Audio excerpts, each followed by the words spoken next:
Okay, here we are again. Back to it. Second time in 2 days, but boy, that won't last. Thankfully, this is the last week where we have to think about that, because this is the last week of my work rotation. And then we'll have 3 weeks to myself before school starts and takes all my time again.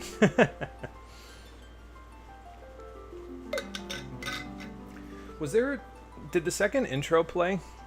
Because I looked over at the screen when I walked over after doing my stretching.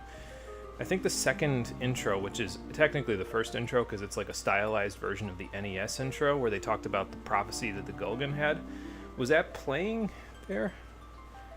I think so. Maybe I was seeing things, which is possible. It was a hot one out there today, so I wouldn't be surprised if I'm still shining a little bit.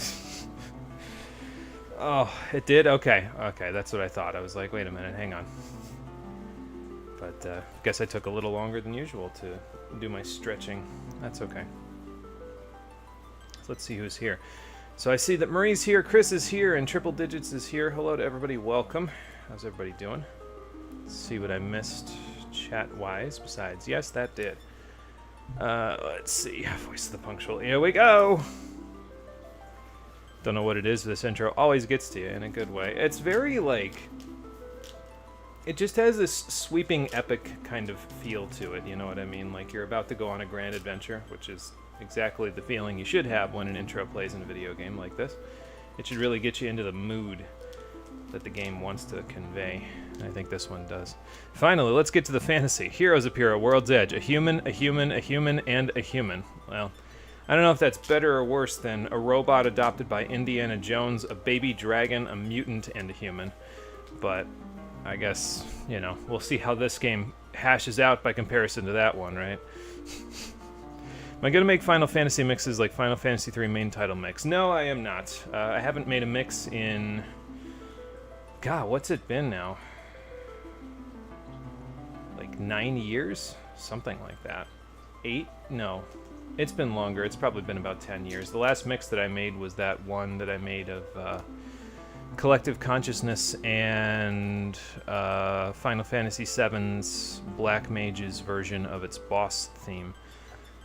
And that was like 10 years ago, so I have thoroughly lost the ability to create mixes. It would probably come back to me like riding a bike if I chose to, but I'm choosing not to at the moment, so yeah. I mean, I'm not going to rule out the idea of any other mixes ever being made, but it's not my current focus, so. Done cracking jokes for the moment? No, it's fair if you want to. Crack more jokes. It's all good. In high school, so 10 or so years, maybe wait to graduate by then. Help, don't remember my own life. Time is an illusion. It's a construct that we can't control. It's out of control. It's okay. It's all good. I barely remember what I ate last week, let alone... Matter of fact, I don't remember what I ate last week, let alone... well, for lunch anyway. I usually eat very similar things for dinner. Anyway, let's load up. I spent a little bit of time in between streams. I didn't have much time, obviously. And I just sort of, like, meandered around stealing a few things, and then I recognized the fact that, oh, you know what? I've got, like, 30 aura spell attack items, and by the time I'm done with the stealing here, I'm going to have quite a few of those, and I really only need, like, 2 or 3 for the next boss fight. So I took a look at my items afterwards, and I said, let's take a look and see if we've got enough. So we've got 7, 23, 30, so 30 at the Aura level, and I have 12 Bomb Arms and 4 Heavenly Wraths, so 16 of these, and that's good. That will be plenty enough to get us through at the very least this stream, if not well beyond that point, because that's a lot of attacking items to throw, and yeah, so we should be good with that. And as such, I think it's about time we... get Eric. There we go. The old way I was pronouncing that came back to haunt me just now. Let's get Eric his new job so everybody can just, you know, be where they need to be. How you doing, everybody? Welcome back to Final Fantasy III, the stream edition. Last time we ended up in the world below, and we had to dispel the darkness, the clouds, that were surrounding the surface of the world by restoring the crystal of water. Arya died in the process. It's a shame, I barely knew her, but, well, now we have different problems to take care of, because as you can see over here, our ship has been, to use a word that Marie just used in my chat, impounded. It's been connected to the land, and we can't just break the chain. We need to go and get the key from Goldor in his manor. But we did get the Levigrass Shoes, so now we can actually go there and get it. Of course, it's probably a good idea for me to equip Eric before we go, so let's do that. Before we head out, holy 72 defense, Batman. Now his magic defense is, yeah, I was gonna say, probably not gonna be great, but I mean, he'll take 0 damage from pretty much every physical attack from here for a little while now, so that will serve us pretty well, I think. Excuse me. Well, I've got so many arrows, I don't think it matters which arrows I have equipped at the moment. I think we'll be fine no matter what, so I'm just gonna stick with what we've got. But before we go off to Goldor Manor to the southeast, let's go back into Amur, because we can go to the inn and we can talk to that one guy over by the beds, and he'll tell us everything we need to know about the 4 jobs that I'll probably be using for the majority of the rest of the game. I also bought the Viking helmet, Viking mail off screen because I got a little money from grabbing the bomb arms and stuff, so. Time's an enigma. Refuse to believe most things. Not gonna lie, seeing that massive chain in your boat / airship is hilarious. You actually just got impounded, yeah, really. Not really taking it easy on us, this Goldor. He's decided that I'm defaulted on my loan after only 3 days of sleeping through the payment period. The human thing was a definitive title sequence joke. Not sure if you'd know about those. Oh, a Delta rune. I saw definitive. My eyes are playing tricks on me today, apparently, which, again, blame the sun for that one. Yeah, I don't know about those because I haven't played Deltarune, so I couldn't tell you. Eric looks funny in that helmet. I just like that he gets to keep his ascot in this outfit, which he does in some of his outfits, but not all of them, so. Love how they implemented Goldor in 14, if you want to be honest. His old hidden achievement was actually a coin flip to get at one point. Literally had to hope the safe spot you ran to during a certain attack didn't get an AoE on top of it.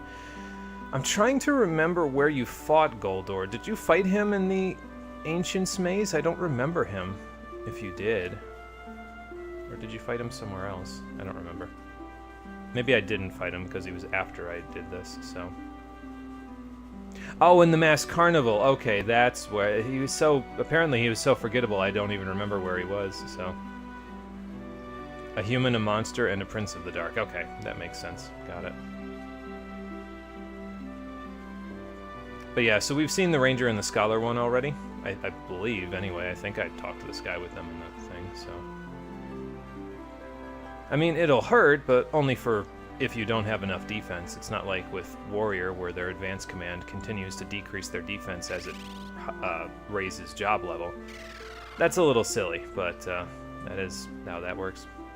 I think I mentioned it last time, but if you get Warrior to job level 99, you inflict 240% more damage by using Advance, but you also take 240% more damage as well. So that's that takes a little bit of doing to make sure you don't just get absolutely murked. So anyway, let's head to Goldor Manor now and get ambushed on the road immediately by demon kangaroos. Did I mention previously that this game takes the cake for having the weirdest enemies in the series for me? Because if I didn't, again... But anyway, so with Eric on provoking duty, basically Provoke Like Sing has increased priority, so he can only target a single enemy with it, but it'll draw all of that enemy's attacks towards him. I'm not really super concerned about that right now, though, because Munith will just kill everything in one barrage anyway, so... But it means that Eric won't have any trouble getting his job levels up, because he'll always go first, so he'll always get at least, in this case, 20 job experience out of the 100 he needs to get a job level up. Eventually it'll be, I think, 12 once he gets above job level 14, but that's going to take a little while, so...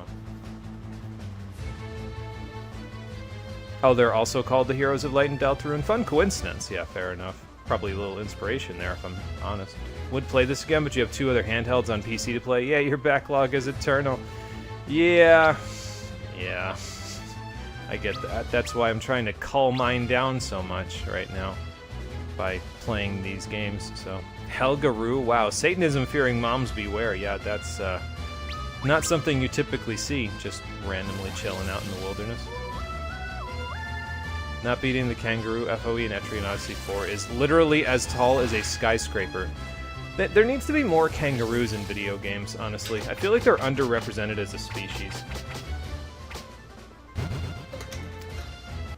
I say as I cull the population of Helgaroos in this area, along with all of the other monsters, including those black clans, like, you know, instantly by pelting them with my Gatling gun.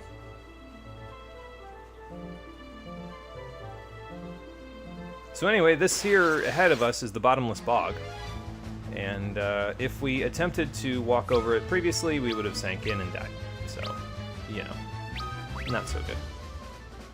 Let's not talk about your backlog. Almost 100% broken time and cash. Yeah, and that does not do anything good for the backlog. That is for sure.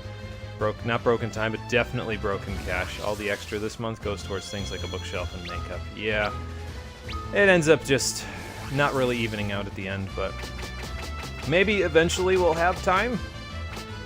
Why are they yellow? So the Bard's Min song, the one that Refi is singing at the beginning of each turn right now, it gives the protect status to the entire party. It's not fully protect like the actual white magic spell protect because it's based on the Bard's job level. And right now it gives us 20%, 21%? 21% increased defense and magic defense from using it. So it doesn't really do a whole lot for Refia right now because she's only got 16 defense and 27 magic defense. Yeah, if you walked over that without the Levigrass Shoes, you would die. Game over, go back to your last save. But yeah, it's not really doing much for Refia right now, but fairly soon she should be getting a good upgrade to her ability to tank hits.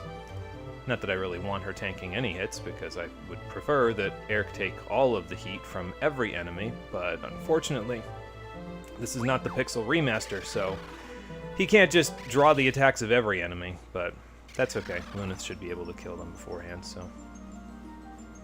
Is that really a bog and not just a giant quicksand pit? If I remember correctly, it behaves like a giant quicksand pit if you walk over it, so... Like you just sink into the ground and die, like if you walk over it without the Levigrass Shoes, so... And I mentioned last time that I'd give Thief its last hurrah by letting it unlock all these doors, but I bought 30 magic keys, so let's just use them. Why not? Velcro's coming loose. That's okay. And this room is completely empty. Save for whatever this is. Ah, okay. Gold Warriors. But they really don't match up, if I'm honest. So yeah, this song right here gives the protect status to the entire party. We'll get another harp soon enough, so we can get a different song that we can use on the, you know, odd turns when we don't have, like when we're fighting a boss, for example, where I don't just kill everything in one turn. Speaking of which, Lunith can still kill everything in one barrage in this area, but thankfully he can get off 4 separate hits with barrage, which means every 8 battles we do in this area, he gains 1 level of arm strength. Which is just about right. It means you don't really have to do any grinding, because you can just do that, and then gain job levels otherwise, and probably be fine by end game, so... Sorry, apparently, got a catch in my throat today. Hang on. Maybe it's just the fact that I didn't have nice cold water out on the course. We played golf today, my brother and I, and, I mean, I didn't do too much better than I usually do. Actually, hang on. Let's see who remembers the Mario Golf streams. I got 2 bogeys today out of 9 holes that I played. The rest of them were... Oh, okay, good. Those were one of the 2 rare enemies I need around here. That's awesome. Gold Eagles. But I got 2 bogeys today. So who remembers what a bogey is? By comparison to other types of scores you could get on a golf course. This will not be on the exam. I'm literally just asking to see if anybody remembers that, because it was a couple of years ago.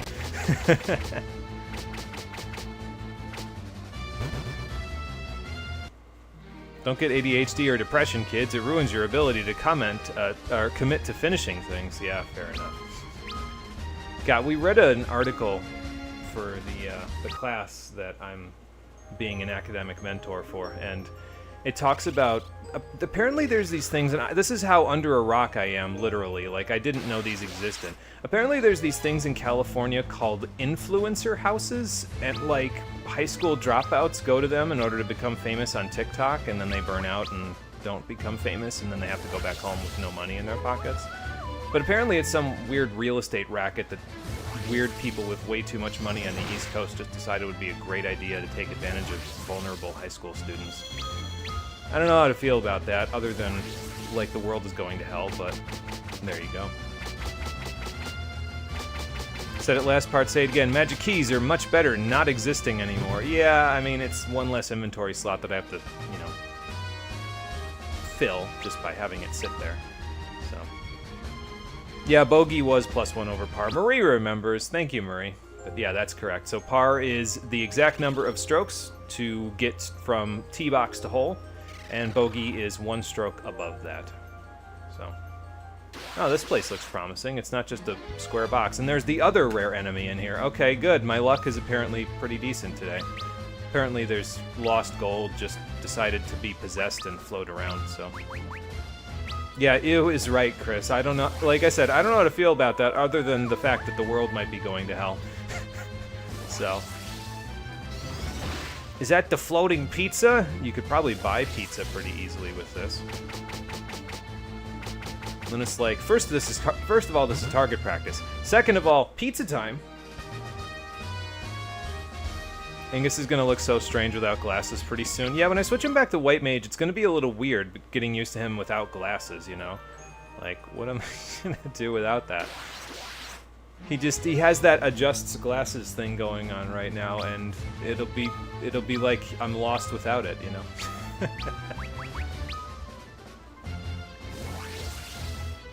It's just unfortunate that study doesn't have increased priority, because if it did, every battle would look the same at that point, because it would be, you know, song, provoke, study, Lunith kills everything. But at the same time, it would mean that Ingus gains job levels evenly with everybody else, but I suppose it's not a huge deal, because, like I said before, Scholar gets the most job points out of any job per action. I think they still get, like, I don't remember if it's 18 or 20 per action, but I guess I could look. I do have the FAQ literally right next to me, so. Gold Bears, even. What have we seen? We've seen Gold Knight, we've seen Gold Bear, we've seen Lost Gold, we've seen Gold Warrior, we've seen Gold Eagle. There's one more enemy group, and I think I can find it in here. And after that, we can pretty much just go wherever we want from here, so. He just looks so pompous, I know. It's great. Yeah, it was coins, yeah. So, like I said, technically we could buy pizza with that, but that's if there's any pizza in this game, which, I don't know. Want to see Ingus do the glasses shine thing now? That would be really funny, and also would make for some really cool art, actually. Just adjust the glasses. Maybe put a gun in his hand so he can be like, I'm a healer, but... That's just him whenever he throws bomb arms at enemies instead. But yeah, this is the gist of random battles for probably a good chunk of the game from now on, because Lunith will continue to gain arm strength the further in the game we go. Refia will just, you know, keep singing. You know, get her voice all good to go. Lunith will continue to take his turn before Ingus, and Ingus will get left kind of a little bit by the wayside in terms of his job levels. But that's okay, because eventually, well, first of all, Scholar doesn't need job levels. It does the same amount of damage no matter what anyway. It's really just based on your intelligence stat, so what you really need is regular levels rather than job levels with Scholar. And, yeah, so battles will probably look very similar to this for a good chunk of the rest of the game. Okay, there's the last enemy right there, actually. I didn't see what they are. Nightmare! I get it. Do I potion Lunith now? I could just cure, honestly. Let's just study for this one, and then when Angus gains his level after this, we'll just use cure. It heals in reverse! I'm going to use my trusty frying pan as a drying pan! Gives me that impression.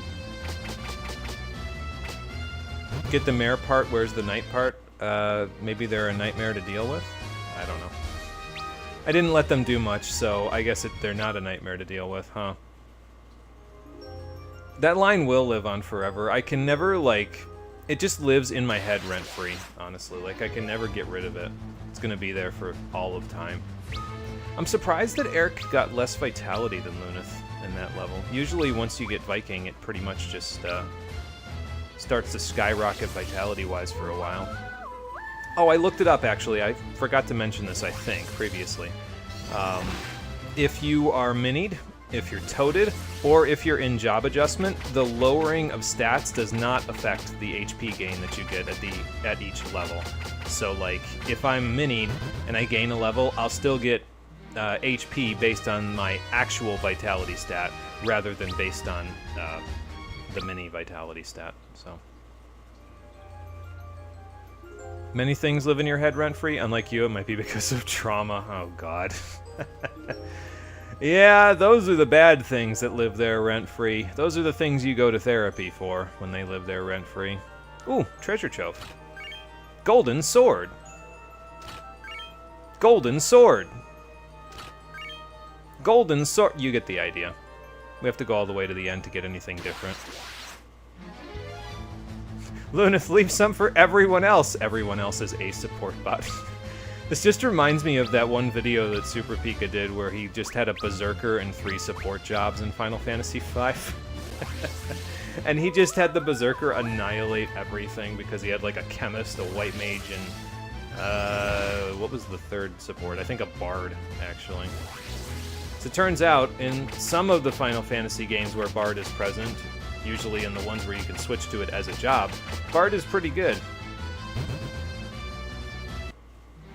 Might want to keep that in mind for the next Final Fantasy that we play, because that's the one that bucks the trend. But yeah, this chest has a wyvern claws in it, but the rest of these chests have golden swords, which do have low attack power, but they do sell for quite a bit, so we'll sell all of them when we get back to town. I guess if you want one of each item or something, you're going to have to keep one of them, but you'll still get a solid 25,000 gil for selling 10 of them, so yeah. Excuse me. Done with therapy for a while. Very tired of therapists trying to argue facts with feelings. Will dust off your facts don't care about your feelings membership club. Yeah, that's never really a good thing for therapists to try to argue, because it damages their credentials when they argue something like that, you know? Because it's like, okay, listen, like, you need to like actually do something else. These donuts are great. Jelly-filled are my favorite. Nothing beats a jelly-filled donut. I don't think I got the inflection quite right there, and I can't sound like Kyle or Bear to save my life, but that was just about it.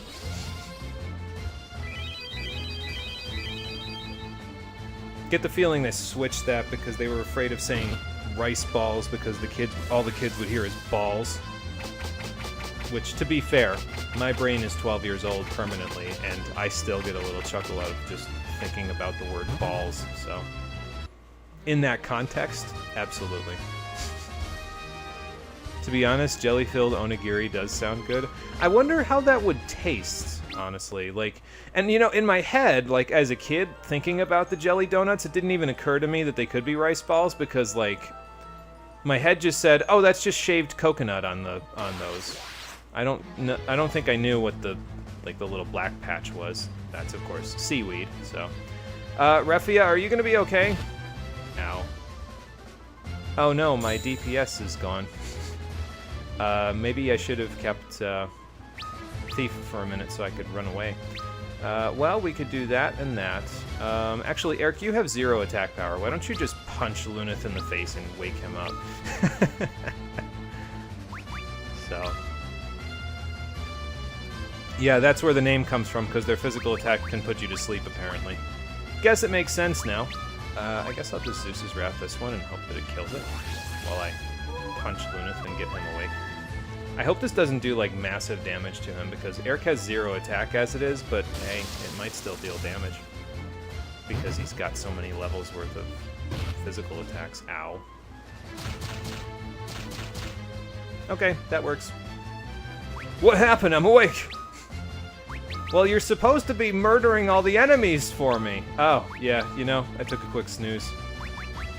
Yeah, I was on a snooze cruise, I guess. I get so nasally now when I try to do Ryan Drummond's voice. What happened? I'm awake! Oh, don't worry about it. Ingus cleared the enemies for you, so... Dessert onigiri is a thing. Also know that some onigiri-shaped donuts were inspired by that. Oh, okay. Interesting. I'm just trying to picture, like, the rice and a dessert of some kind, and I just don't know how rice with, like, chocolate, for example, would... I feel like my palate would be like, what is this, you know? But, I don't know. High potion a go-go? There we go. We'll let Ingus do a little healing. Yeah, Raffia is dying. Do something! Bard's down. Need a medic. Don't have a white mage. Alright, anyway, back to your regularly scheduled barrage. How's my arrow stock? Okay, 49. It might be worth switching to ice arrows in a minute. Well, I'm gonna use the Medusa arrows for the boss fight anyway, so I guess it doesn't matter too much. Whoops. There we go. And that's why we hang on to all of those attack items, just in case something silly happens, like Luneth being put completely out of commission for a full turn. It could happen. And it could happen to you! Forget how big is this place. Not too big. There's a couple more rooms for us to go through, but that was the main place where we get the treasures in this area, so... And again, I am loving the fact that Luneth is, and it sounds weird because I'm, you know, burning through ammunition like crazy, but I'm loving the fact that Luneth is getting 4 hits off every time he barrages in this place, because that means arm strength without me having to grind for it, which is very nice. Actually, I think this room is the room where you move on with the video game, so I think I'm going to go to the southeast corner first, and then we'll go from there. Also, when we are done with this place, we can actually either walk out or teleport out. And I only have one otter shroom, so I'm going to teleport out. Or not teleport out with the otter shroom, I'm going to walk out, rather. Because I don't remember when you can start buying otter shrooms from the shop. And we don't have level 3 white magic on Ingus right now. Although I guess I could switch to white mage, but I'd need an elixir to teleport out. So I'll just walk. It means Luneth will get more... whatchamacallit, experience for his arm, so. Honestly, just appreciate that you do a finishing blow when you kill something with your physicals. It's a breath of relief to know something is dead. Yeah, it's kind of nice, actually. Makes it a little easier to just, you know that for certain. Okay, it doesn't look like these armor sets have anything going on in them. But we'll keep an eye out anyway. Maybe there will be a hidden switch. I was at, what, 49? So probably, I was going to say 41 or 43. I could switch to holy arrows. They'd probably still kill everything. And you know what? Let's try. Let's see how the holy arrows do in here. Even with the -4 attack, I think we should still be able to kill everything in 4 barrages. But if we don't, that's okay.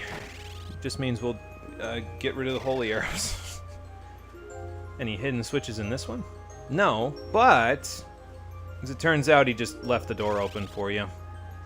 No hidden passage, just walk on through. So gracious of my host to just leave the door unlocked for me. So this room is gigantic, but it has no treasure in it, so let's just move towards southwest corner, I think, and then head as far west as we can go, and then head north, and that's it. Alright, let's see if the holy arrows can do enough damage to KO these guys. I promise, eventually I'll get this potion off. Eventually. Won't need to pretty soon, because pretty soon Refi is going to get a different harp, and so then if I need healing, I can just do it at the beginning of battle. Ow. I'll probably just use Cure, honestly. Okay, well, I can still KO everything in 1 barrage, so that's cool. And we're moving up in the world with our job levels on our newer jobs, which is a good thing, because those are the ones that really need the help. So pretty soon Refia will be above job level 4, or at or above job level 14, which is the cutoff point where she'll start to get less job experience per action, but that's okay. Because she will, like I said, get a turn at the beginning of every battle, so she should pretty easily get everything she needs. Over time, obviously, it'll take a while, but, you know. Yeah, so job levels go to 99, and if you get them to job level 99, you can get a unique reward later on in the game once we complete a couple side quests, so. Unfortunately for Refia, the Bard's job level 99 piece of equipment that you get as a reward is a helmet, and that means that in the final dungeon, when you get a bunch of ribbons, that helmet becomes not as useful because the ribbon is just better. Everybody else will get, well, actually Eric's is also junk because he won't be using it. It's not a piece of armor, it's a weapon, and he won't be using weapons, but Lunith gets a weapon. So does Ingus, although Ingus's is mainly just there for the stat boost, but, you know.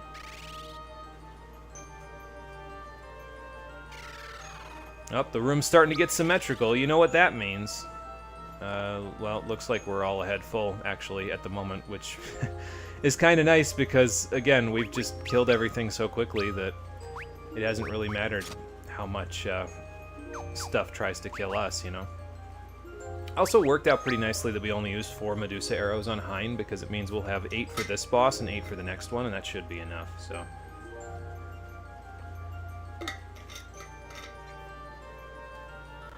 Miss asymmetrical rooms in video games. You never know what's coming. I mean, most of the rooms before this were asymmetrical, other than the ones that were just empty, but then you get here and it's like, oh wait, hang on, something's up. Alright, well, let's keep going. I imagine he's keeping the crystal in a different room because the music isn't right for the crystal? Wait, hang on, something's not right here.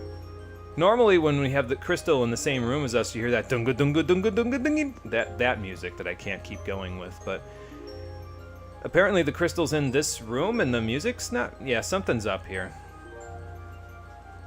I'd like to see you try. I have provoke now. Let's see you thrash my 72 defense Viking. Alright, well anyway, yeah, we've got the Medusa arrows equipped, so Lunith has max damage at the moment. I could throw a Bacchus' Cider his way if I want, but let's just sing first, and, do I want to throw a Bacchus' Cider hit? You know what, why not? I might as well.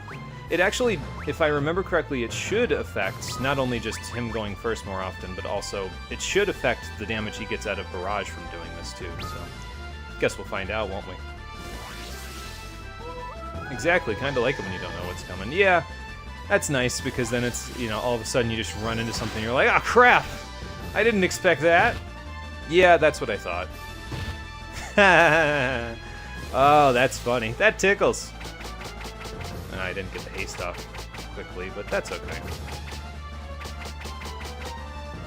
That's a lot of damage, and it will do even more after this. Hopefully. Well, we got a litmus test at the very least. Now we can see how much he does with haste stuff. And then we can go from there. So, Refia, you don't have anything going on this turn, so just guard. And then we'll toss a bomb arm at him.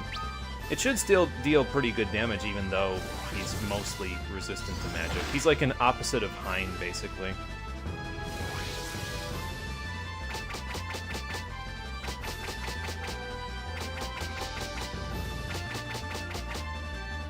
It did a little more damage, but not by much. I mean, he's still taking like 8,500 damage at this point, but yeah. Oh, that's that was a boss fight. It sure was. That's why you like Etrian Odyssey. Literally have no idea what's coming 90% of the time. Yeah, that's fair, honestly. I just got nuked by a giant white whale earlier. Almost beat it in first try, but you've only ever done with an EO boss once. Well, that's good, though. I mean, you almost beat it on the first try, so that's not bad. I'm not worried about the crystal as much as my ship, honestly, but... Well, what's that supposed to mean?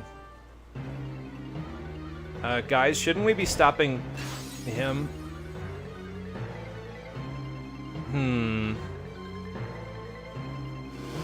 How do you figure you're dead? Well, guys, let's remember that the music was a little funky just now. We didn't hear the normal crystal music. And also that thing shattered like glass, so... Yeah, let's head outside after acquiring this key. Don't leave without this. It would be a shame to have to come back here. Not even 10,000 gil? Thought this dude was loaded. Apparently it's not in his pockets because he lined the walls with it. How is it his if he broke it? Fair enough. He sort of loses possession of it once it's gone, doesn't he? I don't think any NPCs tell you that Crystal of Earth was a fake. But, I mean, they kind of clued you in because they played the wrong music in this area. Like, it's still not playing the crystal music, as you can hear. But I don't think any NPCs explicitly tell you, hey, yeah, that crystal that he had was fake, but... You know, it was. The real Crystal of Earth is still out there somewhere, and we don't know where it is. But we have our key now, so we can get back on our airship and actually go try to find it.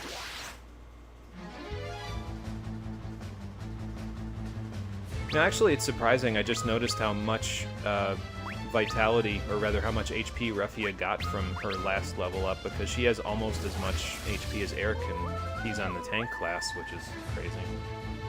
Angus will continue to not catch up, but that's okay. I can't really switch his class right now, though, because I don't have an extra mage robe, because I sold the other one that I had. And, yeah, so I'm going to have to wait until we get the upgrade to Refia before I can switch him to White Mage. Not that I really need to at the moment, but it would let him gain some job levels, so... Because he could do it by using Guard at the beginning of each fight instead of trying and failing to get a turn. Excuse me. Found in your playthrough of the DS version, you were kind of mad at the entire series of events that followed.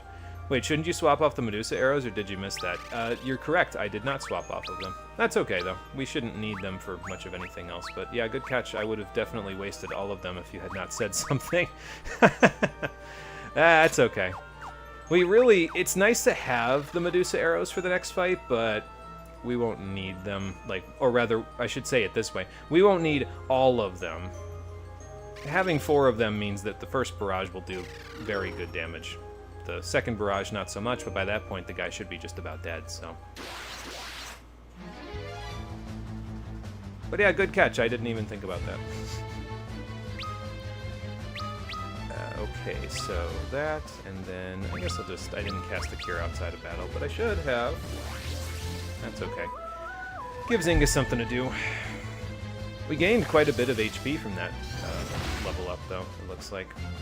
Ingus got, 39, which is not bad at all. Considering, it's Scholar. There is a way to make your HP a little bit more likely to go up, but we need to get the Crystal of Earth first, because there's a job that you get from the Crystal of Earth that has the highest vitality of any class in the game, so you could just switch onto that one and then do, grinding with it, So. Not a good backseat driver, but sometimes you make good calls. Well, that was a good one, so I don't know. I wouldn't sell yourself short on that one. It means we've got our strongest arrows for what many people consider to be the hardest boss in the game, which is actually the next one, as it turns out. It's going to be another hyper-offense fight, kind of similar to Goldor, except this next one might actually be threatening. Because we don't have the right equipment to actually do anything about it just yet. We will, but we don't yet. Oh, Refia, where'd you take all that damage from? Yeah, let's switch to the fire arrows since these guys are weak to fire. I guess I'll just toss out a high potion. Why not? I'll use Cure between battles after this. I keep forgetting. But yeah, I'd rather walk out of Goldor Manor because it means that Lunith can train his arm a little bit more, because out here he's going to have a hard time training his arm, so... Because these enemies drop in, 2 to 3 barrage volleys, so... Especially if I'm using their elemental weakness, so... Thought people considered Salamander the hardest one since they put Blizzaga earlier for it in the Pixel Remaster. They might consider that one the hardest, honestly. I've heard people say either that one or this next one are the hardest, so I've kind of heard both. I personally, out of all of the bosses, I mean, I guess the super boss technically would be considered the hardest one, but like if you're not counting the super boss, which, you know, kind of tough to count the super boss, but because it's, I mean, that's what it's supposed to be, is the hardest boss in the game. But yeah, not counting the super boss, I'd say it's probably a toss-up for me between Salamander and the next boss. The next boss will actually probably do stuff, honestly, by comparison to Salamander, who didn't really do much of anything, so... Because we used our Arctic winds too effectively. Well, our one Arctic wind. Sorry, not too talkative. Been working on some scripts for game projects. Also redoing some of the stuff from the Slay the Princess streams into actual routes, mostly for fun. Oh, that's okay, Chris. It's okay to... I don't mind if people are just kind of lurking, you know what I mean? It's... Use this stream for whatever you would like to do with it. If that means background music while you work on other stuff, that's awesome. If that means, you know, actively listening and participating, that's also awesome. Use it for whatever you'd like. The entertainment is free, after all. Literally, I don't think I even know how to turn my AdSense on Google back on. I turned it off like years ago. Anyway, our ship is free now. But let's go back to Amur to restock on a couple of supplies, and then we'll go from there. I probably need to go back to the Village of the Ancients to buy light arrows as well, so... Oh, that lady's back. Kind of. It's broken, but, you know. But yeah, a bunch of people here will just talk about how, actually, I don't think it is a bunch. There's a few people here that'll talk about a few things, but, you know. Let's see. Okay, I still got a bunch of ice arrows, so let's stick those in there, because those I haven't used any ammo for.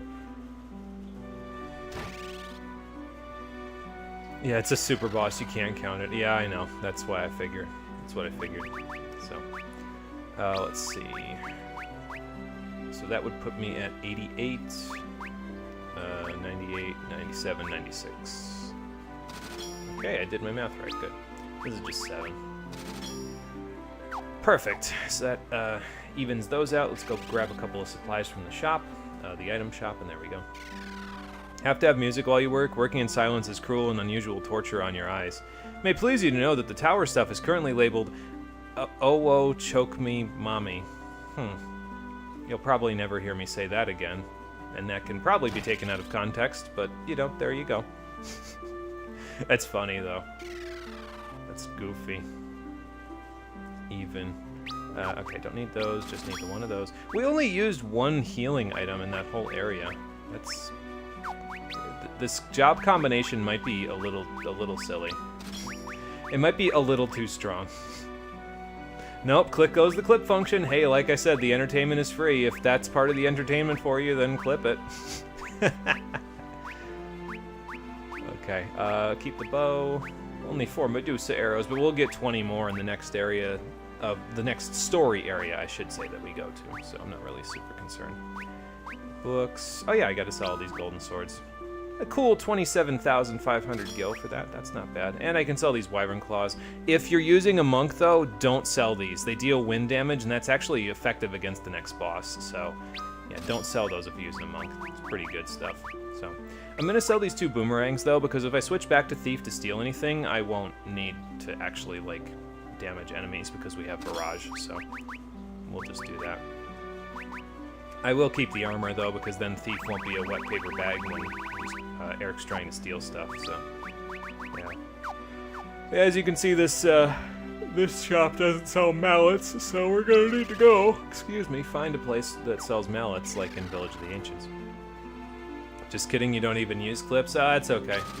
I wouldn't have minded if anybody did, because, you know, if you get, like I said, if you get entertainment out of it, you might as well use it. Effective against the net. Oh, that boss is next. Yeah, that's the one. That is the one, absolutely. It's unfortunate because I don't have Thief at job level 99. If you do get it to job level 99 before you go fight the next boss, there's actually outside of the area where you fight it, like literally right outside before you get the event that fights the boss, you can steal from some of the enemies out there, and it gives you an item called a Raven's Yawn, which casts Eroga, We don't have access to Aeroga as a spell yet, and that's probably by design, because they don't want you to be able to annihilate the next boss with it. But, yeah, if you could get some Raven's Yawns, probably 2 would be enough to just one-shot. Well, it wouldn't really be a one-shot, it'd be a one-round. So probably if I had Ingus throw the Raven's Yawn plus Luneth use Barrage, it would one-turn the next boss. But as it is now, that's not going to happen, so we'll just make do by using whatever we have. So there are a couple of things that I can do before we go fight that boss, though, so that's probably what I'm going to go do right now. This one. There we go. And actually, one of the things that I want to go do, aside from going back to the floating continent to get more of the elemental arrows, is I also want to, well, we're going to go sailing a little bit, but on top of that, I want to go back to Gisal, because well, no, actually not even Gisal. I want to go back to the Vikings Cove first, because I remembered where the other treasure chests are that I missed. They're actually in the Vikings Cove. And then we'll go back to Gisal to see if my treasure rating is about up to snuff. I think after that, it should be between 44 and 45%, because there's a lot of treasure to be found in the next area, so... the next story area, anyway. You know what? Actually, that world map's not really going to work. That's the one if you press the start button, but it doesn't show where all of the stuff is, like all the towns and stuff. So, Ingus, world map, please. Let's have a look. So the Dalg continent is the one that they're showing to the west of us there. That's the one where, actually, I probably should have talked to some people in Amur about this, but there's some people in the next town that we're going to go to. The big castle on the northwestern continent is the next story area, but just be careful if you're going to fly over that area because, well, it's a big castle area. They might not take too kindly to random airships, you know. So. That video you sent me of the person doing a solo Onion Knight run of the NES version, he basically lived in the first cave. I believe it, because the first cave has, you know, lets you get all your job levels and stuff up, because at the very least, if you don't have anything else, job levels will help out. I haven't fully watched that video yet, though. Honestly, I only watched a little bit of it. It's tough because Majuler just came out with a Kingsfield-like video, I should say. So, the reason why I'm sailing, by the way, rather than using the airship, is because almost all of the enemies on the sea here on the surface world are the same as the ones on the outer sea of the floating continent. Except for one. There's one unique enemy, and it's rare. It only has a 5% spawn rate, but it can spawn anywhere in the sea here.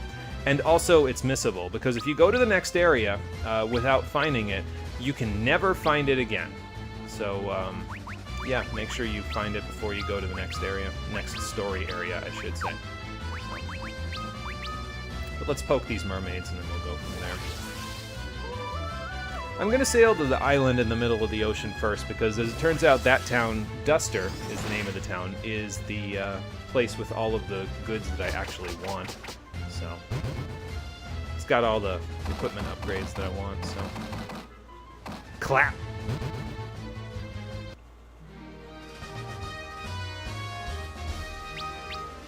And I suppose I don't have to have Refia use Min every single battle, especially the battles where we don't even need it. I could just have her guard, honestly, but if I get in the habit of using songs, then that'll help a little bit. But yeah, in regards to that whale that rocked your ass earlier, it's weak to fire, not lightning. Why? Hot air balloon? I don't know. Floats up into the atmosphere and out into space. Something like that. That'd be my guess.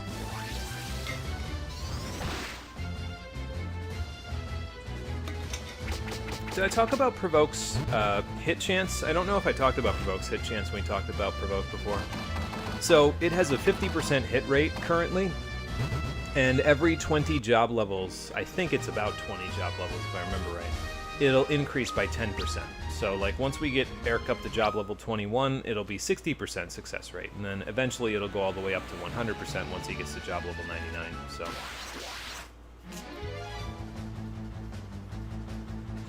But until we get it to that point, it will have a chance of missing, which is, you know, obviously not great, but at the very least, Luneth is very speedy, so it shouldn't matter too much if it misses, so... Why is the whale different? Yeah, couldn't tell you.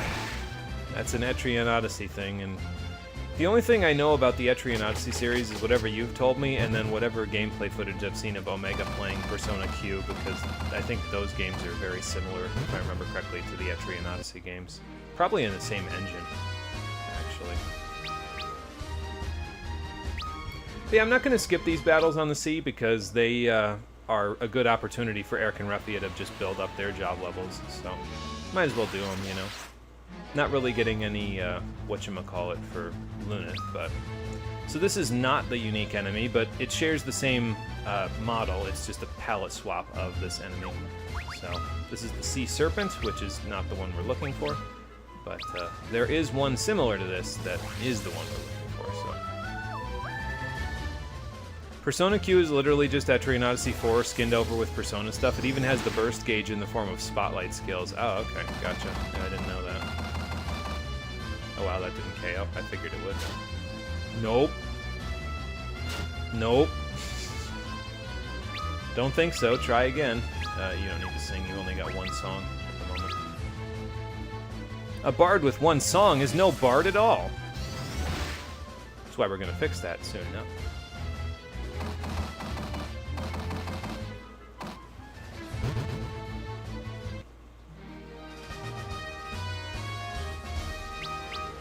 Oh, good. Thanks. I keep getting it back. I keep using it in boss fights, not really having it do anything, and then getting it back. The Bacchus Cider, that is. Alright, Ingus, that was all fun the last time, but you didn't KO with one book volley, so I'm just gonna have Luneth do it this... You know, actually, why don't you just do that, just in case? Why not? You didn't use Viking well? You're actually jealous. I mean, the axe... The temptation to use axes is strong, but I have a premier DPS in Luneth, so I don't really need to use axes for any reason whatsoever, so... It's kind of the nice thing about Final Fantasy III's party mechanics, though, is that with the way that they have everything set up, you can kind of have a tank, a healer / support, and two types of DPSs, one physical and one magical. Normally in Final Fantasy games, you'd end up with, like, maybe one tank if you're lucky. You still have the one healer, and then basically everybody else is just a DPS. And most of the time, your tank is still DPS, even though they have tank roles, because... You know, it's better to just spam Curaga or Curaja than it is to have them actually do tank things, so... Anyway, let's head into this town on an island real quick.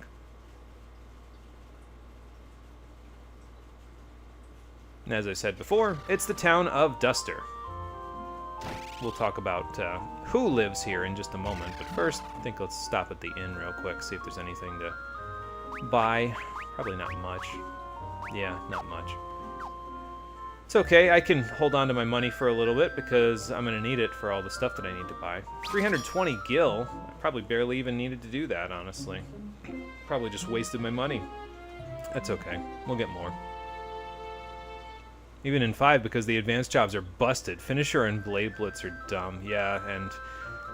long range is also really, really good as well because you can just equip swords and stuff without having to be in the front row, so... But yeah, Duster is a town of bards. And geomancers as well, actually. You can see one up in the top left corner-ish, so... Oh. Wonder if the airship can get through that gale. Well, I guess there's only one way to find out. You can't really master geomancy. Even by increasing job level, the effects are still random, which can be fun to just play around with, but... Oh, and also the final boss fight, you have like a... No, not the final boss fight, the bonus dungeon, excuse me. You have like a 40% chance of using Shadow Flare, which is exceedingly powerful. It's, I think, if not as strong as the Flare spell, even stronger. So... Oh, Sid's sending me a new one. My first date with Mrs. Sid. Why is he just sending me all of this mail about his wife? He's very proud of his wife, apparently. You know what? Good for them. I took Mrs. Sid to a village called Gisal on our first date. There isn't much to do there, but they sure can grow some great tasting veggies, and don't you tell me women aren't into that. From Sid. Sure, old-timer, whatever you say.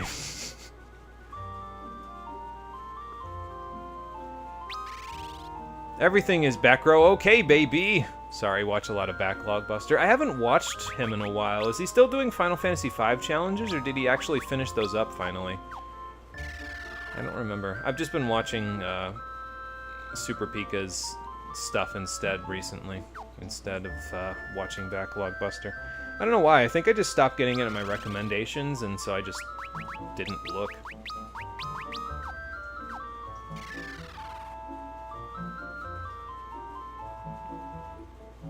Oh, something new from Sarah. Help! Uh-oh, that's not good. My pendant broke today. No one in the castle was able to fix it. This pendant is very dear to me. Let me know if you meet someone who can help. From Sarah.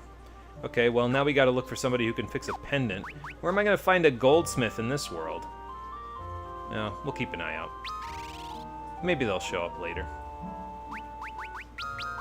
But yeah, that letter that we just got from Sarah is part 1 of the 2-part quest to fix her pendant, and also unlock the ability to buy, well, not buy, receive rewards for getting jobs to job level 99. So, believe it or not, those two things are related.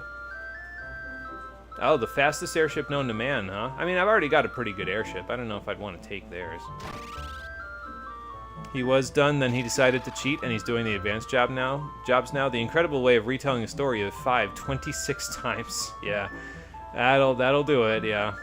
Okay, so you can buy the Gaia vest if you have Geomancers. I think it's the best body armor for Geomancers. It might be close with one other one that you can get later, but that one's kind of not unique to the Geomancer. It's like every mage can wear it, so... Then there's the Bard vest, which is just flat out the best one that Bards can equip, so we'll be buying that right now. And we've got feathered hats as well. Now, these are kind of interesting. They are a flat upgrade to the leather caps that you've been lugging around since, like, the first town for your mages, so I'll be buying these for that. But, they're interesting because a lot of different jobs can wear them, and they have pretty high magic defense as well. You take a bit of a hit to your physical defense, but honestly, that's usually not a huge deal. So I'm actually going to buy 3 of these. Am I going to buy 3? Let me think about that. Lunith wants 1 over the Black Cowl, probably just for the magic defense. I guess I can give 1 to Eric. It means he won't be taking 0 damage from everything for a little while after this, but that's okay. I can always equip the Viking helm when I don't need the feathered hat, but... yeah, I'll buy 3, why not? And then the rune bracers, which are an upgrade to those mithril bracers that, again, you've been lugging around since, like, the second town, so let's buy 2 of those. And there we go. Backlog Buster is done. Gladiator, Cannoneer, and Necromancer. Shudder to think about how he struggled with Oracle since it's the last one, then he is literally done. Yeah, Oracle is gonna suck. It's just one of those jobs that just, no matter what you do, it's probably gonna suck. So...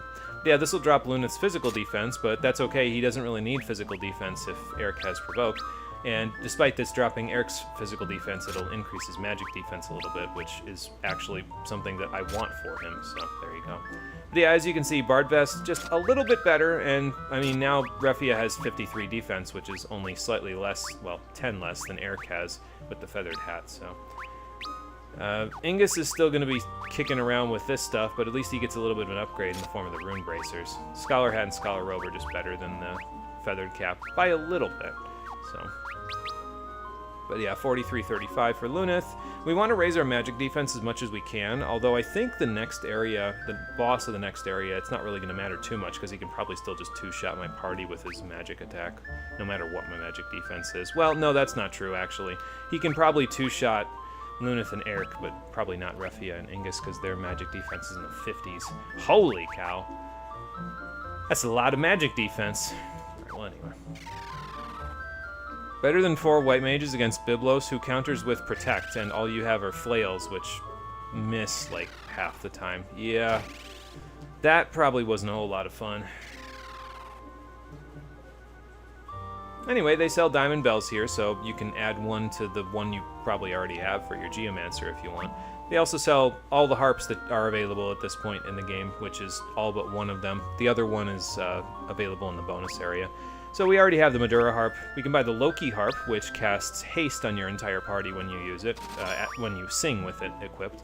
The Lamia harp, which casts Requiem when you sing with it equipped, which will deal a percentage of the all enemies' max HP as damage to them. That's kind of nice. And then the Dream harp, which heals your party for right now, about 10% of their max HP, but every 11 job levels Refia gains, that'll go up by 1%. So eventually it can heal almost 20% of their max HP And it has increased priority, which means you can heal before the enemies get a turn, and they get to damage you even more. Which is kind of nice, because sometimes you'll go to heal something, and like you'll heal before the enemy goes, and they'll damage you, and then they'll go before your healer next turn, and they'll continue to damage you. So having access to that will be a little bit nicer for Refia, because then she can, you know, handle that a little bit easier.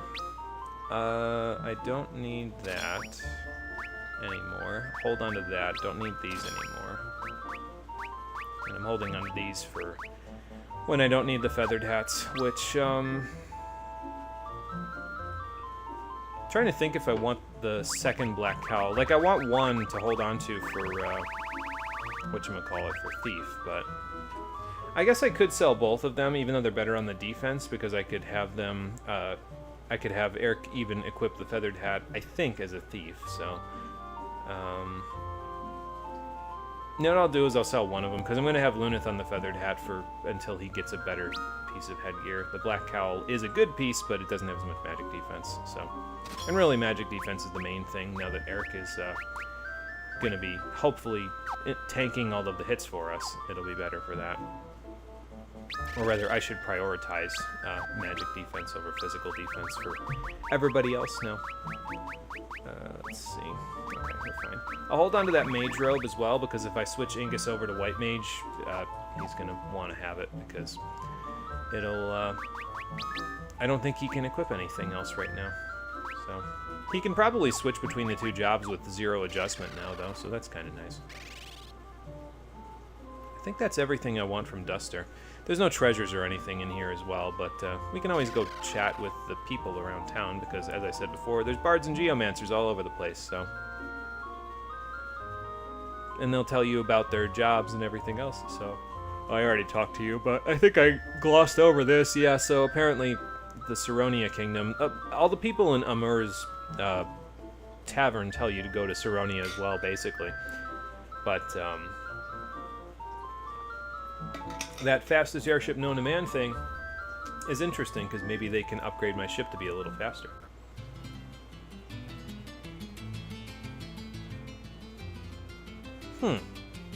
Odin, huh?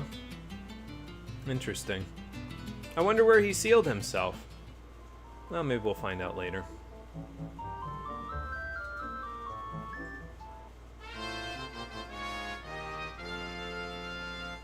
Yes. Yes, it is, sir.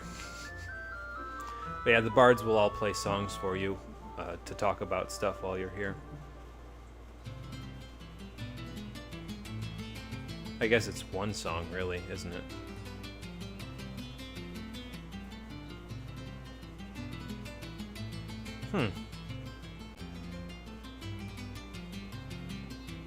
I guess those were the Warriors of Darkness, huh? How the tables have turned. Shade of the Lake, huh? That sounds so familiar. I feel like we've seen a Shade of the Lake somewhere before. I'll remember that for later. We'll talk about that in a little while. It's a little... He's, Leviathan, as it turns out, is a little too strong for right now, but... Oh. Huh. Okay. Well, I don't know where you could find one of those, but I'll let you know if I find it.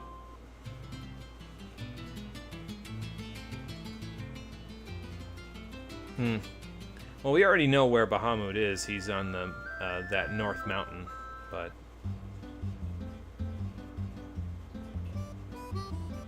And that guy will play the chocobo song for you. So there you go. That's Duster. Done and dusted. Still haven't met up with that one, whatchamacallit, that one enemy on the sea. But we can go to the Dalg, actually, so we can see if that gale is something we can whip through with our ship. It's just straight south from here, if I remember correctly. So, yeah, it's literally the continent straight south. So let's go look and see if we can find an opening. And then we'll go from there. Once we do that, we'll be close to the floating continent anyway. So then I can... let me say that again. Floating continent. There we go. So then we can go up there. And we can... whatchamacallit? Buy our arrows back. Go get those chests that I missed. And then see our treasure rating and go from there. So, Anyway, Rafia got some new harps, as it turns out, and the equipment menu will not make you sort through all the different equipments that you have. It'll literally just be like, hey, here's the other harps that you might need. So, Loki harp, like I said, casts haste on the party for 2 turns. Lamia harp deals a percentage of max HP to the enemy and damage, and then Dream harp heals the party for a little bit. So, we won't need to throw potions anymore. We'll just be using the Loki harp when, you know, we don't need to do anything else. But if we have a little bit of healing that we need to do, we can just have Rafia heal it off with, well, it's the song that she casts when she uses the Dream Harp is Paeon. I don't know how to say that exactly. Peon? It's not Peon, because that's P-E-O-N. It's P-A-E-O-N. So. But yeah, haste will help out a little bit with our regular physicals. As you can see there, Angus can now one-hit KO the Sea Serpent with his physical. So. Kind of want to play Final Fantasy V for your friends at some point, then you can show them how easy it is to cheese most Final Fantasy V bosses. Just get some rod breaking going, and there you go. That's all you need to do. So, but yeah, the haste song from the Loki harp should be a pretty good boon for random battles for the rest of the game because of the priority it has. I didn't really use it all that much on my previous playthrough, but yeah, it should be pretty good. Even without rod breaking, yeah, it's still pretty easy, honestly, even without rod breaking to cheese a lot of bosses. Having just watched, holy cow, that was almost 4,000 damage. Having just recently watched Super Pika play through the whole game at level 1, while gaining no experience, no ability points, and not doing gill toss or rod breaking, there's still some goofy things you can do to, like, everything in that game if you really want to, so. Like I said, this enemy that I'm looking for only has a 5% spawn rate, so I'm not expecting it to come up, like, super quickly, but hopefully it comes up before we have to move on to the next story beat. Because it'd be a shame for me to have to kind of just wander around looking for it instead of going and fighting the next thing, so.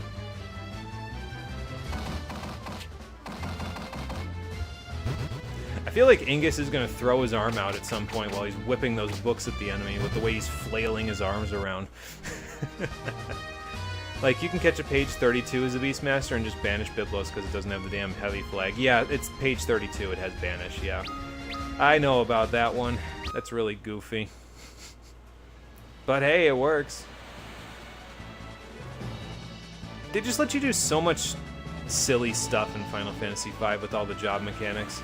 It's probably one of the reasons why I enjoy the game so much, is because there's always some different way of doing something in the game, you know?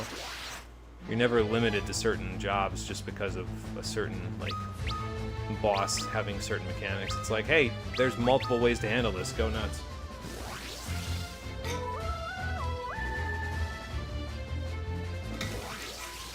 Angry!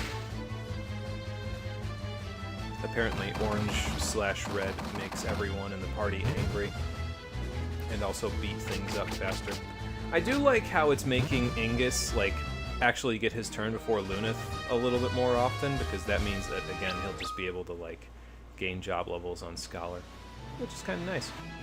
I probably should have him gaining job levels on White Mage, though, just because of the fact that, well, White Mage is going to be a little bit more, I'm going to need a White Mage for the Super Boss, probably. I don't think I can beat the Super Boss with this party. It's really difficult to do something like that without Kiraga and Kiraja, and White Mage has access to both. We just don't have Kiraga and Kiraja yet, but we will. They don't have as much MP as probably I'd like them to have on both of those, but hey, it'll be easier than trying to grind up the Earth Crystal upgrade to White Mage. So that was originally my plan for Angus, was to make him the Earth Crystal upgrade to White Mage, but then I was like, well, you know, I'd have to grind him up to job level 99 just to take on the Super Boss, and that sounds like a lot of work. Maybe it'd be better to just, like, have him fight the, whatchamacallit. You know what, here's what I'm gonna do, actually. Let's do this, and then swap you to White Mage now. I figure it's probably better to just have him get White Mage to 99 and then use that for the Super Boss than trying to grind up a different job completely, you know? So. You're right, it does look weird to have him there without the glasses. Alright, let's see. Light Staff, Feathered Hat, Mage Robe, Ring Bracers. Okay, but now, well, he can't really do a whole lot of magic because, you know, like, he's out of MP, but that's fine.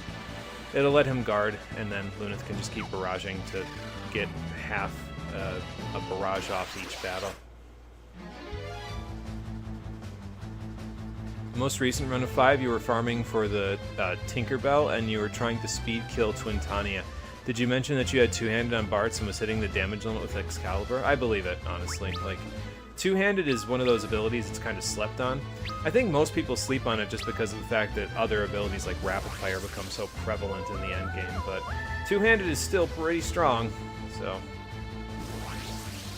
But yeah, so if we do it this way, if Angus is a white mage, we can literally just have everyone except Lunith go first, and if we have Minuet up and haste on the entire party, plus Lunith has high agility to begin with, everyone will get a turn, basically, which means job points for everyone in every battle. It's kind of nice, actually. So I might kind of do this for a little while until we need to bust Scholar back out for when the, like, the bosses roll around. So, hopefully I remember to do that. We'll see.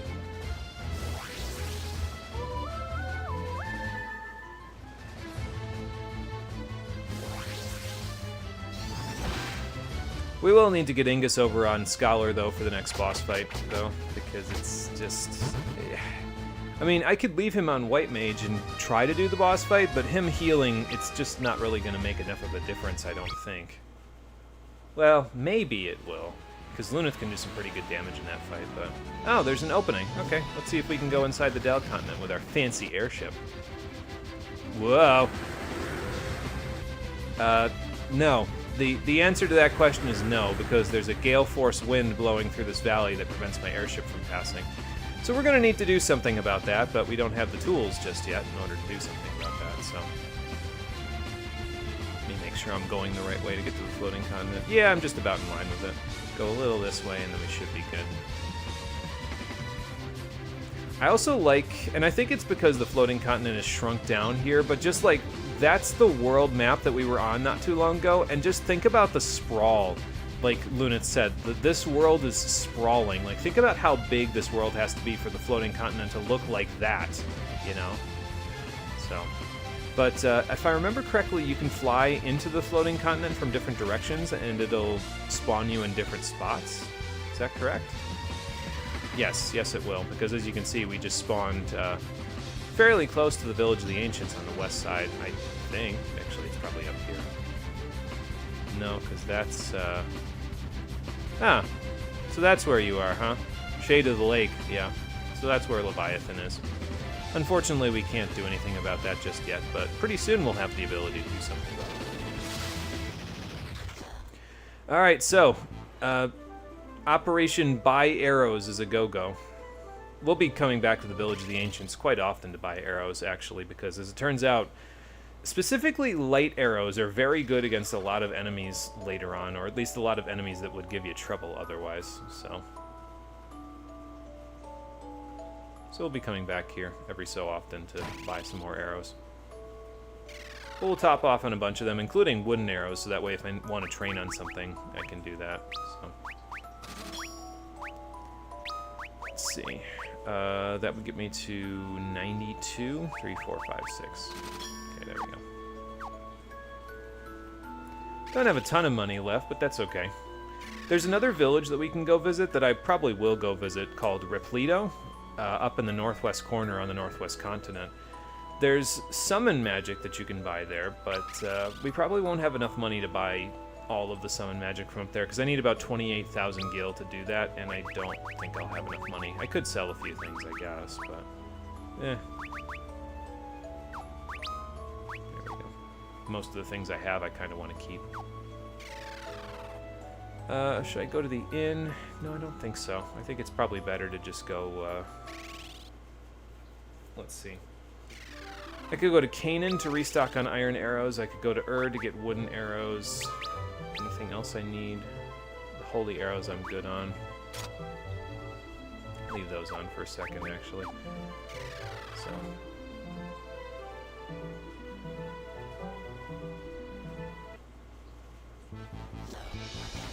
Oh yeah, and I gotta go to Viking's Cove. That's where I gotta go. I'm like, wait a minute, I'm missing something, but I can't think of what it is. It's Viking's Cove. That's what I gotta go do. So let's go back over there real quick so I can show you the item that I missed. Or items, treasures, rather, that I missed. So we can head right in here. Get the victory music again. We'll be hearing that again fairly soon, I think. So. Shoot the cannon, because why not? I have a Viking now, so I might as well. Alright, so now I need to hug the walls by the Moogle, because if I remember right... Aha! There's a secret passage here that I completely missed before. But in the secret passage is all of the level 3 black magic, so Fyra, Blizzara, Thundara. Although the game already gave you a free Fyra, if I remember correctly, so... But if you want the other ones, there you go. I don't need them, so I'll probably just end up selling them. I'll probably sell them very soon as I go get arrows, because I'd rather fuel my obsession with arrows instead. What the hell is that all about? Hold on a second, I'll be right back. Oh. Huh.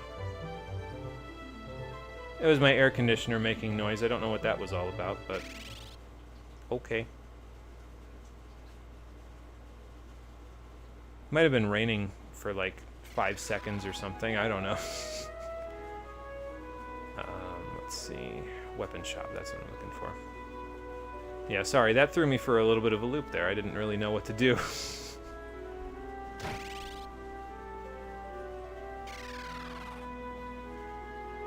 Alright, but anyway, yeah, iron arrows available here, so I'll grab 11 of those so that I can have 96 of them. They're really just kind of the bog standard arrow, honestly, for any situation where it's like, well, I don't know what the enemies are weak to, or, you know, well, I just kind of don't care. You can just use iron arrows, at least for now. Eventually there will be other arrows that we can buy, although they will probably be very expensive. But, you know, that's fine. By the time we can buy those other arrows, we'll probably actually have, like, a better stock of money to purchase them with, so... Alright, well, unfortunately our airship can't land near so I guess we're just gonna walk over there. Although it makes me wonder if I should even bother with the wooden arrows now that I think about it, because, like, are they ever really gonna come in handy ever again? I can just buy iron arrows, like, everywhere else, you know? So maybe it's better to not get the wooden arrows and just, like, use the iron arrows instead. They've got slightly more attack power, which means I'll have to grind on different enemies, but that's not really a big deal because I can get all those level 3 attack items down on the surface world now. Well, that sure was a lot of damage.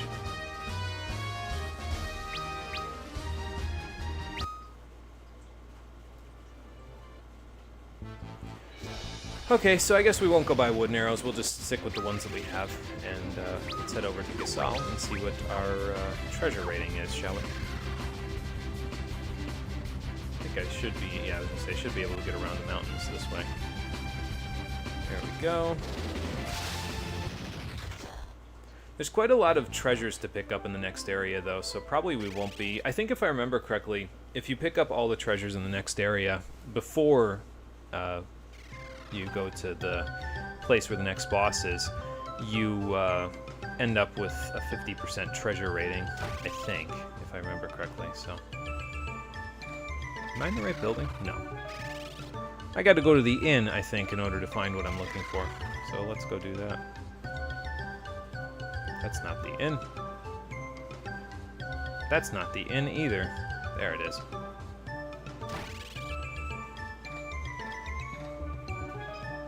Excuse me. Old man's over here? Yeah. Hey, old man. How am I doing? Probably what I'll do, by the way, as well. So we're at a 40% bestiary rating. I know I'm missing quite a few things, but... the only thing that's permanently missable is that one enemy that's down on the sea in the surface world. There's other enemies that I could get, but probably what I'll do is over the course of between now and Saturday, when I'm, you know, while I'm working, or, you know, while I'm off screen, basically, is I'll probably go wander around to the places where all these enemies are. Like, these three, I'm pretty sure, are literally just in that Tozu's tunnel where I need to be minied, but now Ingus can actually cast Mini as a Scholar and unmini us afterwards because he has 2 MP at level 2, so that's good. But I'll go wander around and try to, like, fill out the bestiary, basically, with all the other enemies that I've been missing. It's really just the one that we need to go find on the surface world, and then we'll be good. I don't remember if it's this one or if it's a different one, but I think we've found just about everything up to this point, basically. So, should have everything up to number 94, and then the bosses, obviously, from there. Okay, yeah, we're at 45% treasure chests. There's 31 chests in the next area that we go to, so that'll probably bring us up to about 50%, if not a little more by the time we're done, so. But yeah, that's about where we should be right now, so that's good.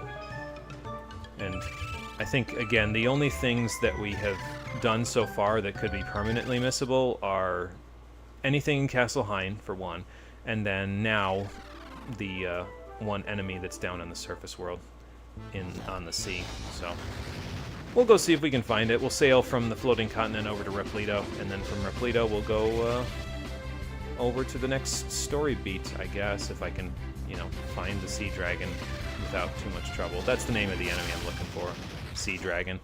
It's a palette swap of the sea serpent. A little stronger, but that's okay. The rest of the towns that are on the world map for right now we actually can't get to, so I'm not really going to be able to do anything with those until later. But for now, we'll just try to find this while we keep wandering around. Again, hopefully it won't take too long. If I don't find it by the time we've gone to everything else, I'll probably just make a separate save file and go find it myself, and then, you know, complete the story beats up to the point where we're currently at. So I don't know. We'll see. But it's kind of nice just sailing around, because even though we're not really doing a whole lot right now, and we're not gaining a lot of money, every 16 battles on the sea, which means probably about, by the time we're done sailing on the sea, we'll have fought about 16 battles.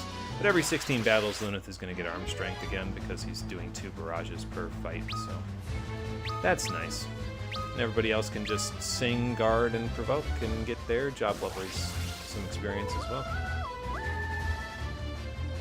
I suppose it gets a little bit tedious, I guess, probably, to watch some of these random battles, but I suppose I could also just use fast forward if it gets too tedious to watch everybody do that again. I don't remember if fast forward, like, lets me use the same commands as I did in a previous battle, but well, I got an Antarctic wind from that fight, so that's kind of nice. Another level 2 attack item for Ingus when he goes back to Scholar. That's it, actually, I think, right there, isn't it? Yeah, that's the enemy right there that I was looking for, Sea Dragon. Cool. Well, now we don't have to go looking for this guy anymore, although Luneth is probably just going to KO this thing in like 3 seconds as usual, but, you know, that's okay, because that's one less thing I need to worry about. It means I don't have to make a separate save file, my bestiary still has a chance of becoming 100%. I don't know if I'm going to bother with that, but, you know, if I want to later, now I've still got it, so. As you can see, this one's a little tankier than the other dragon. It's still not enough for Luneth to not be able to murder, but, you know, and he gives a good chunk of gil and experience, so. Okay, well, with that out of the way, we don't need to fight any more monsters on the sea ever again, so that's cool. And as it turns out, we're, I think, pretty, yeah, here's Repleto right here, actually, so I was going to say, we should be pretty close. So. Again, I don't know if I have enough money, though, to buy the stuff I need. Oh, we're just a little shy, actually. I could probably sell a few things that I don't need. Like Fyra, Blazara, and Thundara, actually. And then maybe we'll have just barely enough to buy all of the summon magic. Or maybe I can get into a few battles here, actually. If I get into a few battles on the overworld, it might fill out my money needs. That's a different kind of Helgaru, and also a different kind of mage as well. This mage, if I remember correctly, is, yeah, sorcerer. So sorcerers actually have Arctic winds for you to grab from them. So, hey, that's not bad, you know. If you want to grab a different level 3 attack item. They're probably one of the easier places to get Arctic Winds from, although in a little while we'll have access to an entire dungeon where all the enemies just have Arctic Winds to steal, so... Excuse me. It may even become the premier attacking item that we use, because, I mean, Heavenly Wraths and Bomb Arms are pretty easy to get around Amur, but when every enemy has an Arctic Wind to steal, that makes it a little simpler. Oh, that's the other thing, I almost forgot. If you get really lucky, and it's like a 5% drop rate, if anything even drops at all, sorcerers can drop something called a Chocobo's Wrath, which casts Flare. And that's really strong for this point in the game, and also Scholars double the effectiveness of that Flare, so that means you'll probably hit for 9,999, so... This is supposed to be Cadopalpas? Okay, fair enough. Once again, really, really goofy... the enemies in this game, but there you go. That Needle Monkey, by the way, is the enemy that has a Raven's Yawn if you have a job level 99 Thief, so yeah. Worth thinking about, I think, but yeah, I'm not worried about it for myself. These are also the enemies you can encounter around Saronia, which is the giant castle on this continent, so if you don't encounter them here, you will encounter them shortly. Ow. Well, at least they have something else to do besides sing Minuet next battle. I can sing Paeon instead. Again, I don't know if it's Paeon or Peon, but there we go. Actually, probably better not to cast Minuet, because then Lunith can, you know, actually hit for 4 times when he uses his whatchamacallit. Alright, I need one more battle, because I have enough to buy the level 2 through 5 summon magic right now, but I also, at this point, don't have enough to buy the level 1, so... So let's just do one more battle, get just a teeny little bit more money, because the level 1 summon magic costs 100 gil to buy, so... Party-wide healing! Not much, granted. It's about 10% of our maximum HP, but hey, that does mean that Ingus literally doesn't need to heal anytime except for in a boss fight now, so... I'll take it.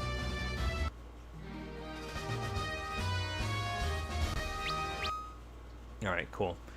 That should be enough. Let's save just in case I decide this is a silly idea and I shouldn't be buying these random spells that I'll never use. I'm just collecting all the magic, I guess, because what else am I going to do with my money? Like, look, I've already got a black garb. This is his best body armor. I think all the other armor stuff that we'll get is going to be drops for you, like from chests and stuff, so we won't even be buying them. You, I probably will be able to buy some armor for later, but you'll just as much get a few from just treasure chests. Bard Vest is the best one for you. You'll get bracers, upgraded bracers from a different chest, and then, you know, Feathered Head is probably going to stay for a while. And same thing for you. I think you'll get... No, actually, if I remember correctly, the better robe for white mages is available from a shop, and then same thing for the bracers, so... Won't be buying too much after this, unless I'm buying, like, a bow upgrade or something.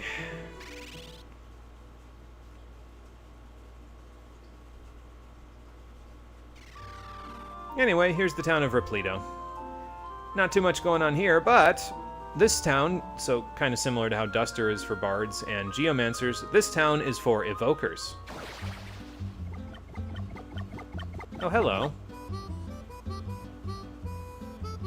What, you weren't intending to summon Chocobo? What do you mean? That's not how evokers work. You don't just summon random creatures, you summon the creature that you want to call. It's just that they have a random effect. But yeah, this guy's outfit is what any of our characters would look like with the evoker job on, so... Like I said, not a big fan of the job, just a little too random for me, so won't be using it, but I'll buy all the magic, because why the heck not, right? For some weird reason, they're not named, like, what the summons actually are. Chocobo is named Escape, Shiva's named Ison, Ramuh's named Spark, Ifrit's named Heatran, I mean Heatra. That's not a coincidence. And Hyper is Titan. Actually, I don't know if it is or isn't a coincidence, honestly, but Heatran was a Pokemon that came out relatively close to when this game came out on the DS, so... I don't know. I'm as confused as always. Well, We don't need these, so let's just get rid of those. Recoup a little bit of my money. Not much, but a little. So... Now, there are some good things to buy in the next town as well, but it's nothing that my particular party really likes to have. If you're going to use Dragoon, though, you might want to hold on to just a little bit of your money. Maybe not buy these just yet, because you can't really use them effectively until, well, the Earth Crystal, quite honestly. But I've already bought them, and, you know, don't really plan on doing anything else with them. I'm actually going to have Eric hold on to the summon magic. He's never going to be a summoner, to be fair, but... Well, everybody else except for Lunith already has filled up magic lists, and Lunith, I mean, if he wants to do magic, he can literally do magic with his bow. He has fire, ice, lightning, and holy damage on his bow right now, so I don't think he's going to need to use any spells. Oh, and also, he almost, like, half-ass has wind damage as well, because all bows are... Well, any enemy that's weak to wind is also weak to bows, except for one, which we'll talk about in a minute. Although I'm not even sure with that one. He might be weak to bows, but... Oh, huh. Well, I wonder who lives there now. Sir, why are you tweaking over here? Oh, well, I guess that makes sense. He's as strong as he says. They'd probably also have to be pretty powerful for him to call them. Well, maybe we'll keep an eye out for that person. We'll also keep an eye out for a secret passage. Passage? There we go. Inside of this storage building that doesn't have a door on the front, but it has another secret passage over here for another treasure chest with an elixir in it. That's the only treasure in the whole town. There's not even any hidden items, if I remember correctly. I could look, but I don't care. Hidden items, incidentally, don't count towards your treasure rating, so it's just the ones that you find in chests. How would you guys know that? Have you seen a summoner before? Isn't summoner an earth crystal job? Maybe. Oh, you know, maybe you've just seen what Noah's done then. Yeah, so I guess that would make sense. It's true, summon magic gets even more powerful than black magic after a while. Because, well, black magic has flare and meteor, so I guess it can kind of get just about as strong, but really, I mean, summoning Bahamut, like, there's just nothing like it in the Final Fantasy series. It's really difficult for anything to keep up damage-wise with Bahamut in most games, so... did I go to the inn? I didn't really need to, honestly. I guess I could get Angus back all his MP for white magic, but I'm not really needing any of it. I guess I'll just double-check and see if there's any other items I might want to buy. So, let's check. Oh, okay, you can buy otter shrooms here for 2,000. So I guess if I need them, I can do that. And then gnomish bread is here as well, but since I'm going to have either a white mage or scholar in the party at all times, I won't need gnomish bread. So.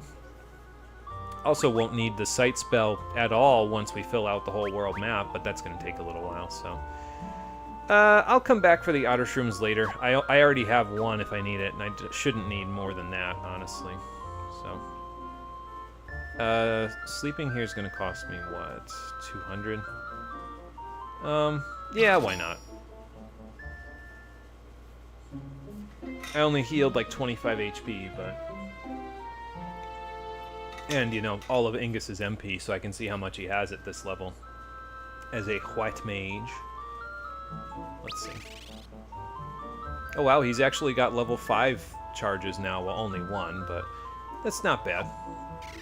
Quite a lot of cures that he can cast, which is good because that's pretty much the only white magic I've been consistently casting for the entire game. But yeah, nothing else to do in Repleto. Like I said, we can always come back here to buy otter shrooms later. Although I think the item shops from now on will start, like in inns and stuff in other towns, will start selling otter shrooms. So I guess it's not really a huge deal if we, you know, don't buy them at the moment. Alright, still got an iron arrows. I shouldn't need more before we go to the next area. So since we already got the sea dragon taken care of, and we've gone to all of the other optional areas we can go to, I guess nothing else for it. The next destination that we need to go to is the Kingdom of Saronia. They've told us about the fact that they have a fancy airship, but, well, it might be better to go see it for ourselves. So let's go see it for ourselves, shall we?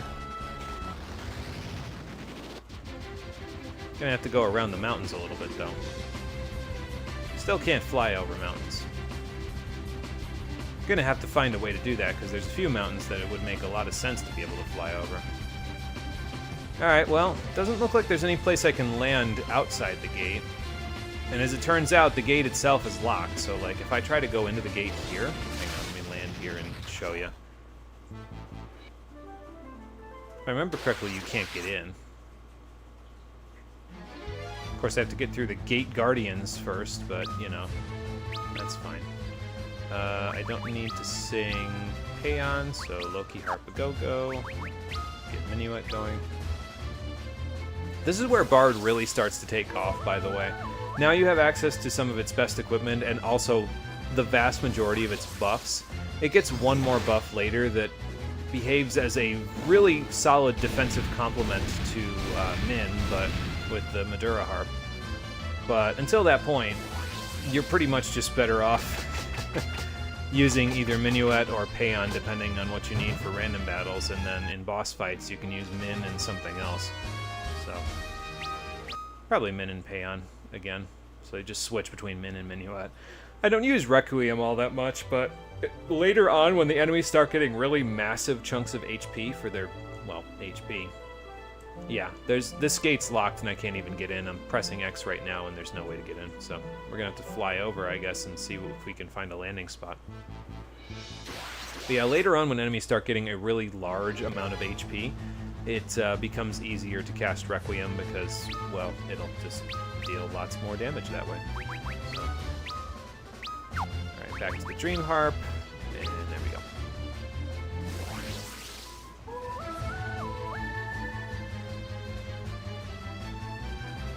Yeah, as you can see, that it doesn't quite heal us all the way to full from there, but it heals for like 70, 80 HP, which is like, excuse me, usually just about enough to get us close to full after whatever enemies decide to do to us, so I'll take it.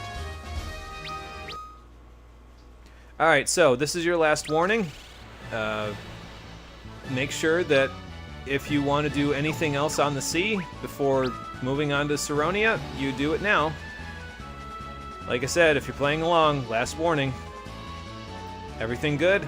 Got everything you want to get on the sea? Okay, well, let's take to the skies then. Let's see. Yeah, not a whole lot of, like, airspace to land in. I don't think I can land here, can I? Maybe if I, like, do this. No. Huh. Counts as a river. You know, maybe we can do what we did in Final Fantasy II, where we land on the top of the castle. What was that? Oh my god! They fired a cannon at me? What kind of bunch of assholes? I mean, I guess I'm just a random airship flying into space, but like, into their airspace, but like, what the hell? Mayday, Mayday, I think it might be better to abandon ship at this point.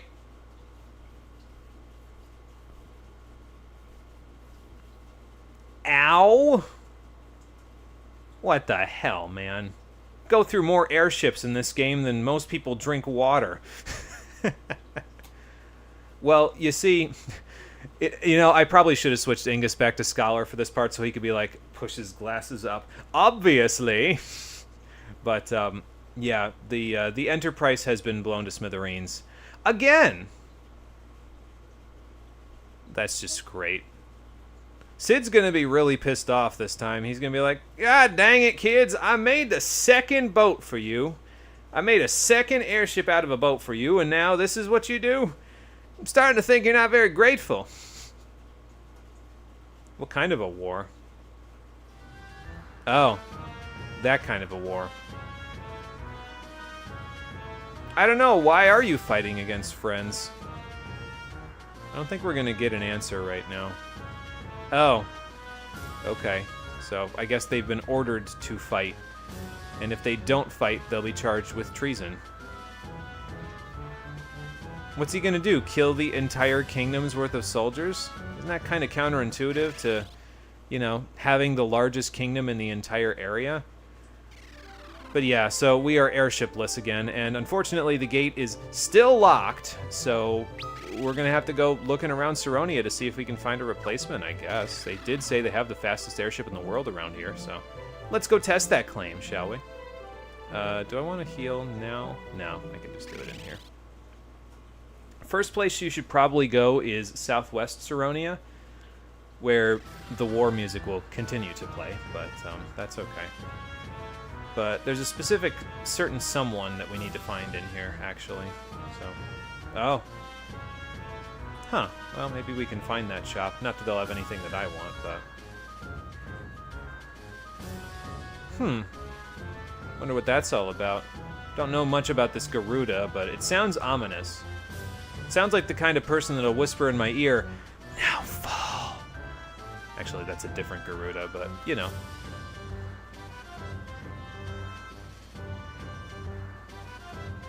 A well-clad boy around the age of 10? What would he be doing down here? Isn't this like where the commoners live?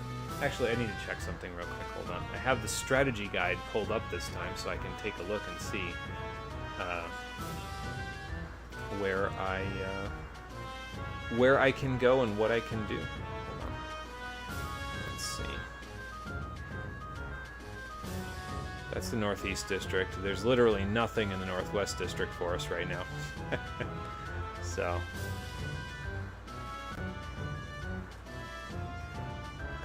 Okay, so there's a tavern.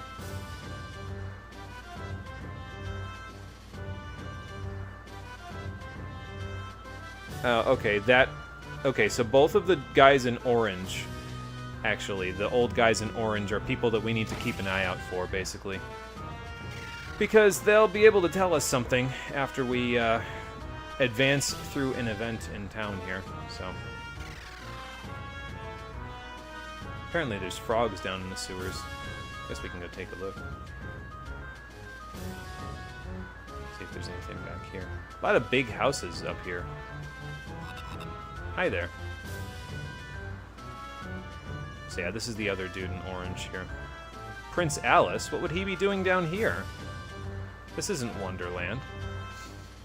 Sorry, couldn't help myself. Oh good, there's another exit to this thing. Cool.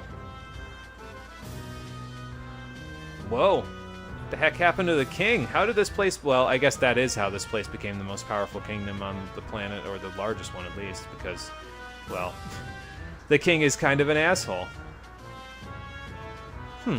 What would the prince be doing going into a tavern?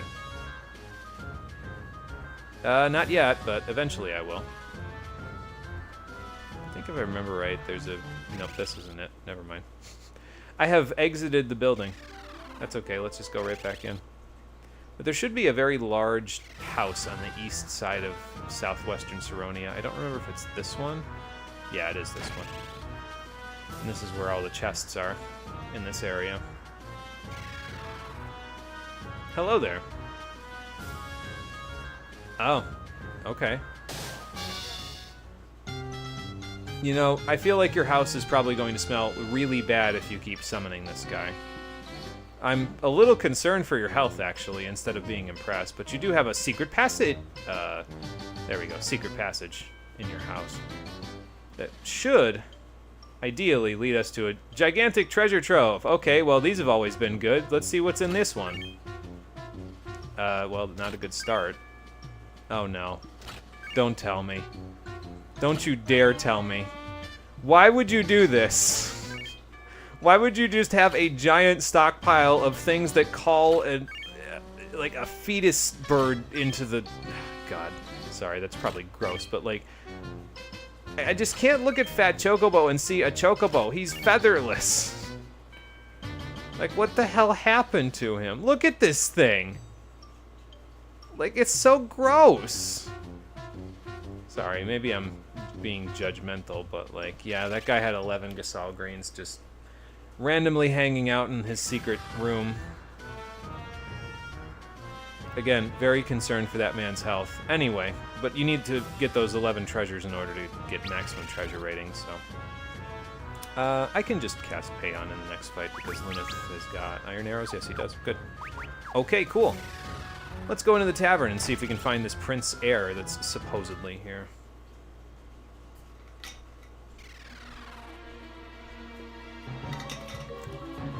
What do you mean, thanks?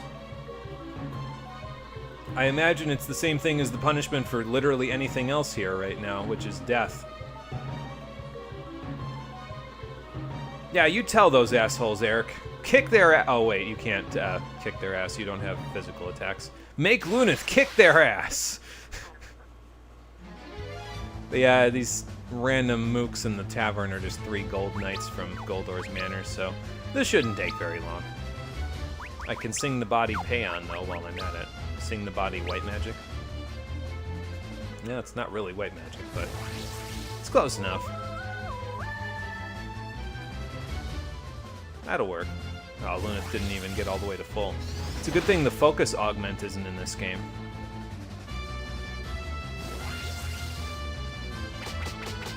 Am I gonna KO these guys? Probably not, actually. I'll probably KO one of them. The other 2 will be left alive, yeah. Yeah, that's okay.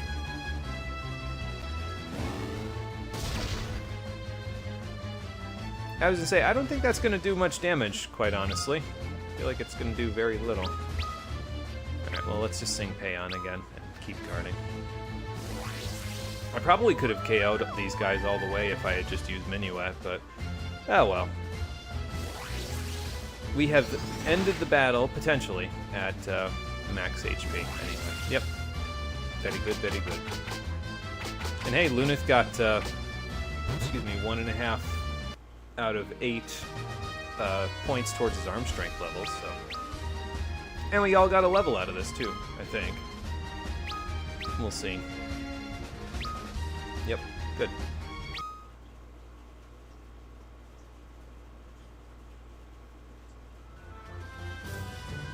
Get the heck out of here.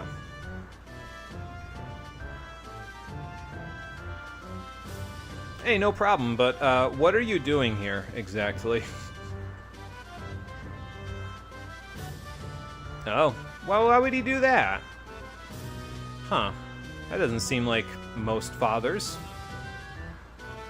Okay, fair enough. Let's see if we can break you back into the castle. So yeah, Alice will join the party as our guest 5th party member.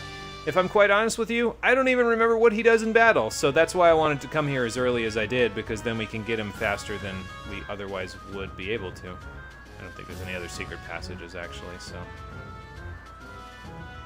I think he has something to say about every district of Saronia, though, so... This is just a Radiant conversation, though, so... I don't know, maybe he sees a little of himself in him. Or there's that. Wah, wah.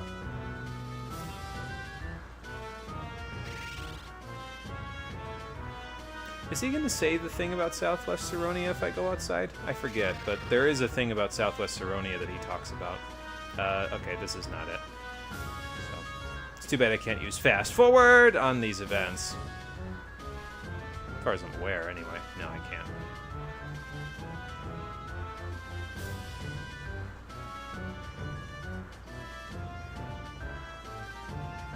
But like I said, he does have something to say about this area. Let's just go back into the tavern and see if it procs in here. I think this is it? Yeah, this is it. Okay. How would you know that? Yes, that's precisely why she's concerned, actually, Alice. Anyway. So that's it for... Well, actually, that's not it for this area. We need to talk to the gentleman in orange, so... that would be the lad that's literally walking right behind me, so maybe you should show a little respect. But let's go find the other 2 old men, because they actually have something for us if we bring Alice to them. So...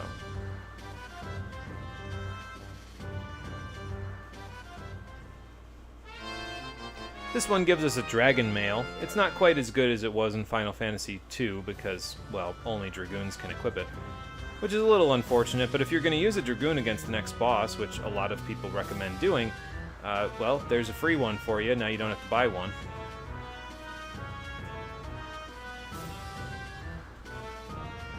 Oh, okay.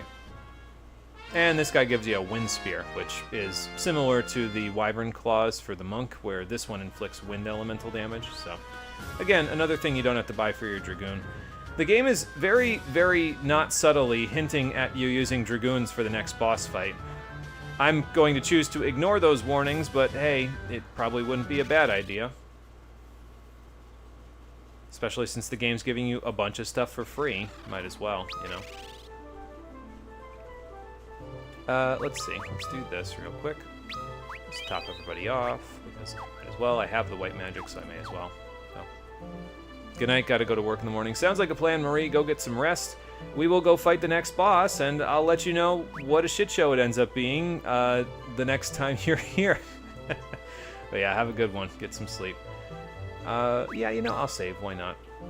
We won't be in this area for much longer, and we got all the stuff we needed outside of here. Specifically, the stuff in Castle Hine and all the sea enemies, so I don't really need to worry about. Well, I shouldn't save, because I might not, you know, might want to back up. No, I won't need to back up. It's fine. I think the only other area with anything worth your time for right now is the southeast district of Saronia, because the north... Let me see here. Okay, actually, the northeast district has one thing you could go get. So, and the weapon shop up in the northeast district is still open, so if you want to buy more wind spears, you can, in fact, do that. So, I guess the northwest district tells you how to defeat the next boss, but we'll go here to the southeast district first because, well, there's some treasure to be found here, as it turns out. Let's see what Alice has to say about this area. Oh, okay.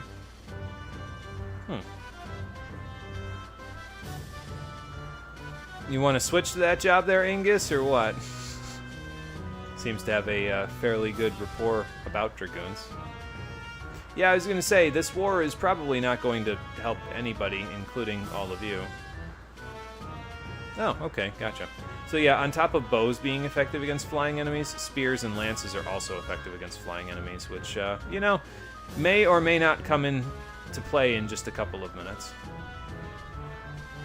Okay, well, maybe we can go find the Dragoon's greatest treasure. Not that we're really going to use it for anything, but you never know. Might come in handy for something. See if there's anything new here. Doesn't look like it for right now, but let's just check. We've already got everything from Sarah for the entire game, so the only things we should find now are things from Taka. So. And Sid, but, well, we'll have to look for those later. So there's actually, on top of the NPCs that we've already seen in Mognet, there's 2 more NPCs that we can get in Mognet, but for right now, they're not available. They will be, but not yet. Yeah, about that, actually. Oh, okay. I guess if I want to ride over to the castle, the 5 feet that it'll take me, I could ride a chocobo, but I don't really need to do that. At least not yet, anyway.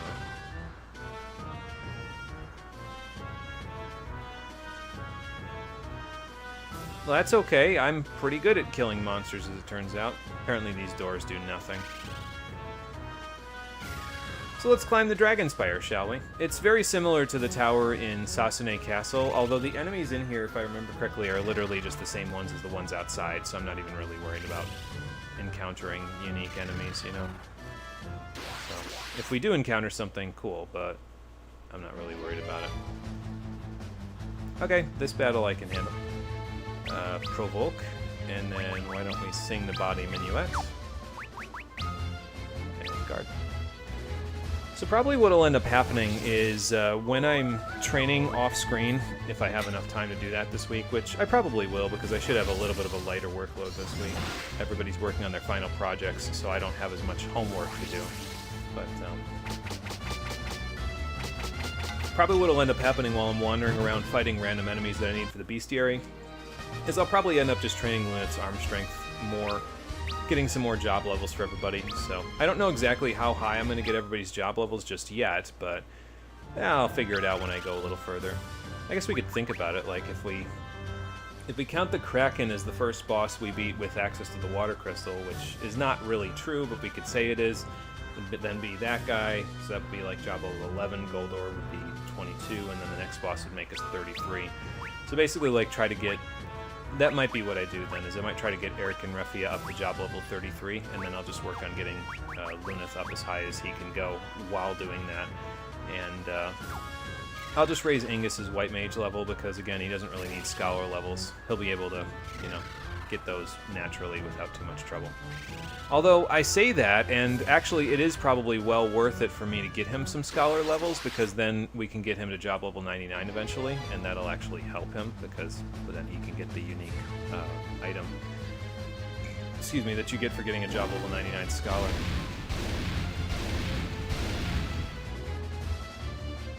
Ow, quit it. They didn't quit it. Alright, fair enough. I guess I'll just do this, sing the body, and then... Oop, I meant to press cure, but okay. This should work out fine. I hope. Come on, haste. Don't do me wrong.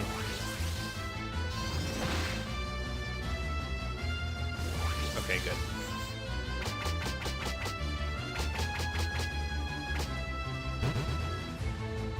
Really dealing quite a lot of damage with the buff there. We'd be doing less without haste, but... And I guess that would, you know, help with barrage and everything, but... Yeah, it's fine. Just cure everybody. There we go. Quite a lot of HP out of that, and then do that. There we go. Good. If I'm honest with all of you, I don't even remember where we buy the level 5 white and black magic. I think if I remember right, there is a, whatchamacallit, there's a town later that lets you buy all of that stuff, so probably you could buy that stuff, some of that stuff in Saronia, but I probably won't even bother, honestly. Yeah, a whole ton of stuff for your Dragoons here, if you have any, and then some Phoenix Downs as well, which may or may not be an ominous portent for the next fight, but yeah, that's okay. Lots of Dragon Mails, Dragon Helms, more Needle Monkeys. I'll just barrage again. And, yeah, that's what this... Well, maybe I don't want to sing the body anyway.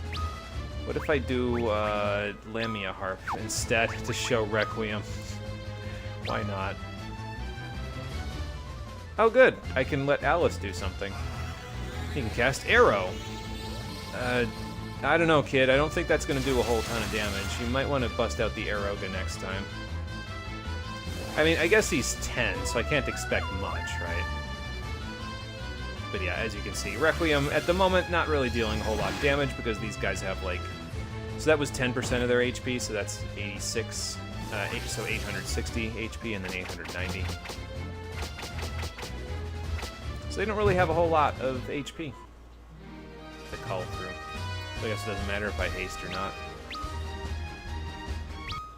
I will Poisona, though, because... Poisona? Something like that, because we got poisoned, so... There we are. Didn't take any damage, but we did get poisoned. It's funny, because we actually ended up being level 27 here, which is usually right about the level you want to be when you go fight this next guy. So, I mean, I'll take it, hey, you know. We'll also get a whole ton of money back selling all this Dragoon equipment that I'm never going to use, so that's not bad either. Sorry to anybody that wants to see me use Dragoon, it's just really not something that I'm that keen on. I'm really not that keen on Dragoon in any Final Fantasy game, if I'm quite honest with you. It's just never really been very good, personally, for me.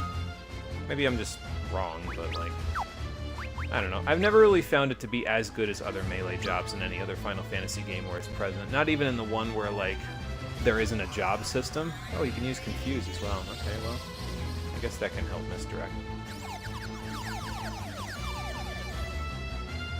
Okay, well, you got one of them. I'll take it. Although I'm provoking that one, so I guess it doesn't matter if he's confused, because he's just going to hit me, but, you know, whatever. He won't get to hit anyway, because goodbye.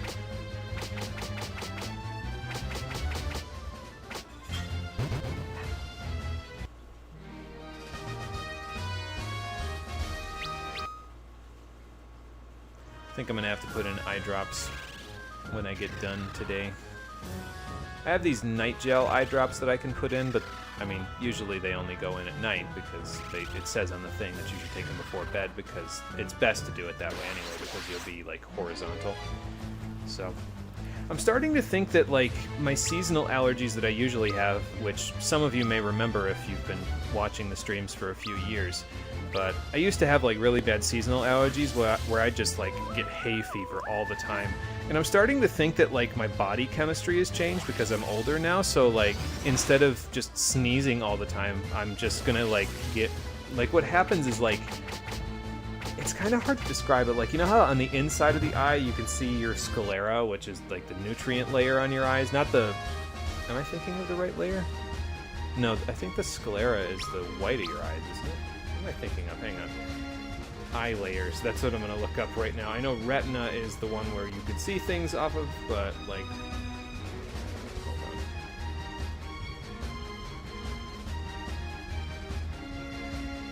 No, that's not what I'm looking for. Maybe it is what I'm looking for, because the cornea is the outermost layer, isn't it? That covers the front. Yeah, and then the sclera is the nutrient layer. So maybe I did remember that correctly. Let's see.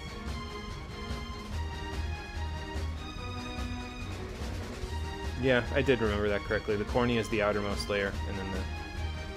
Oh no, it's the choroid layer. That's it. That's what I'm thinking about. The choroid layer is the nutrient layer, if I remember correctly. The sclera is the white on the back of your eye. The cornea is the one on the front of your eye. But anyway, it's like a...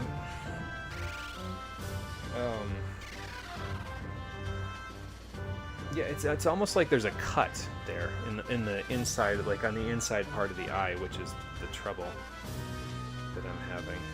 But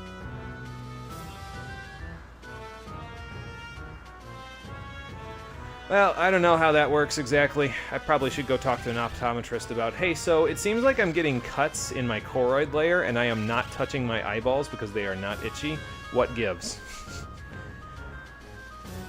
Although I guess it wouldn't be the choroid layer if I'm getting them on the inside of my eye. It would be...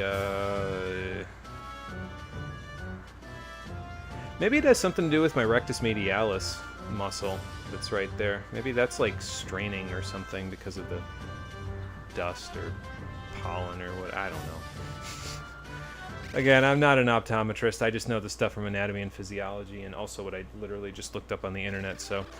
I might not really be saying things exactly correctly or thinking things exactly correctly, but I should probably get it checked out. Okay, let's go visit the other two districts, and then after that we'll go to the castle, and we'll finish up while we're here. And then after that, I don't know what I'm going to do, because I didn't think I'd get any more than this done, honestly. Yeah, we went to Duster. I'm aware of it.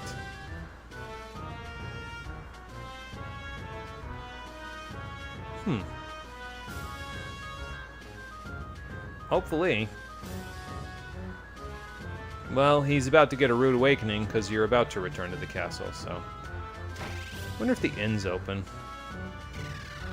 Guess it wouldn't hurt to get a little snooze in.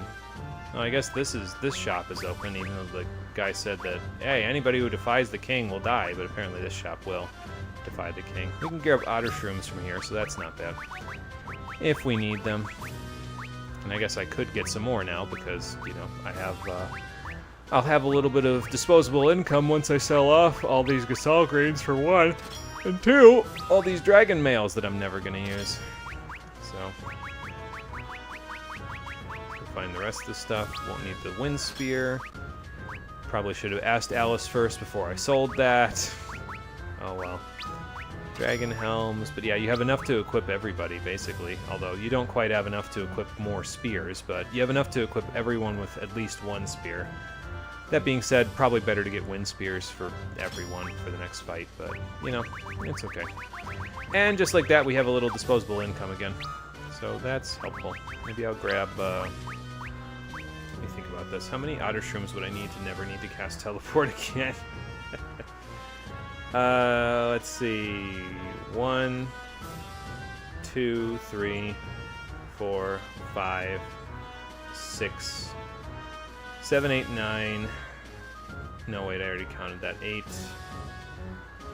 9, 10, 11, 12. I can't use it there.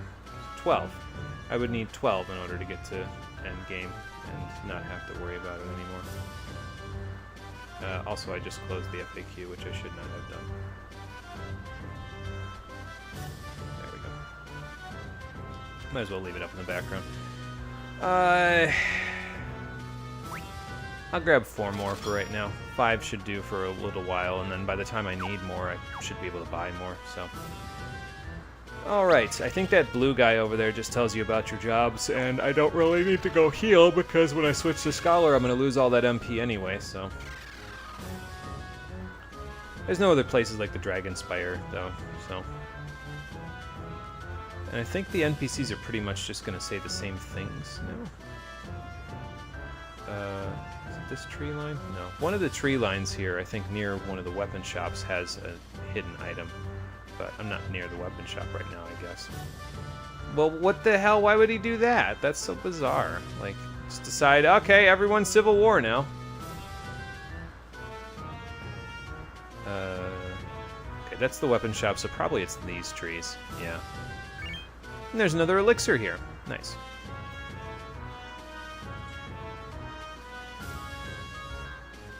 That sounds familiar, actually. I feel like we heard about a knight that was feared. Maybe it's that Odin guy. Is there anything here by this set of trees? No. Okay. But yeah, that elixir is really the only thing in town. All the other shops are closed except for one of those weapon shops. And the one that isn't closed sells a bunch of Dragoon equipment, so like you can buy more wind spears if you want. Not that I need them, personally, but hey, if you really want to trivialize the next boss fight, it's probably not a bad idea to grab some. Ah! Sorry, I was swallowing my spit while I got into the battle, so I couldn't do my usual when these sandworms decided to attack me.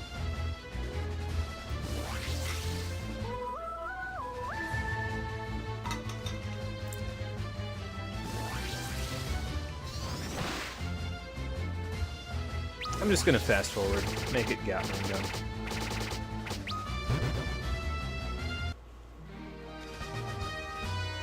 I don't really need to do that though, because, you know, it's not like we're in a hurry. I've still got 45 minutes before I can should be done here, so. Probably should use the restroom right around 10 o'clock though, because then I can go to bed at midnight. I have to get up at 6, so like if I can...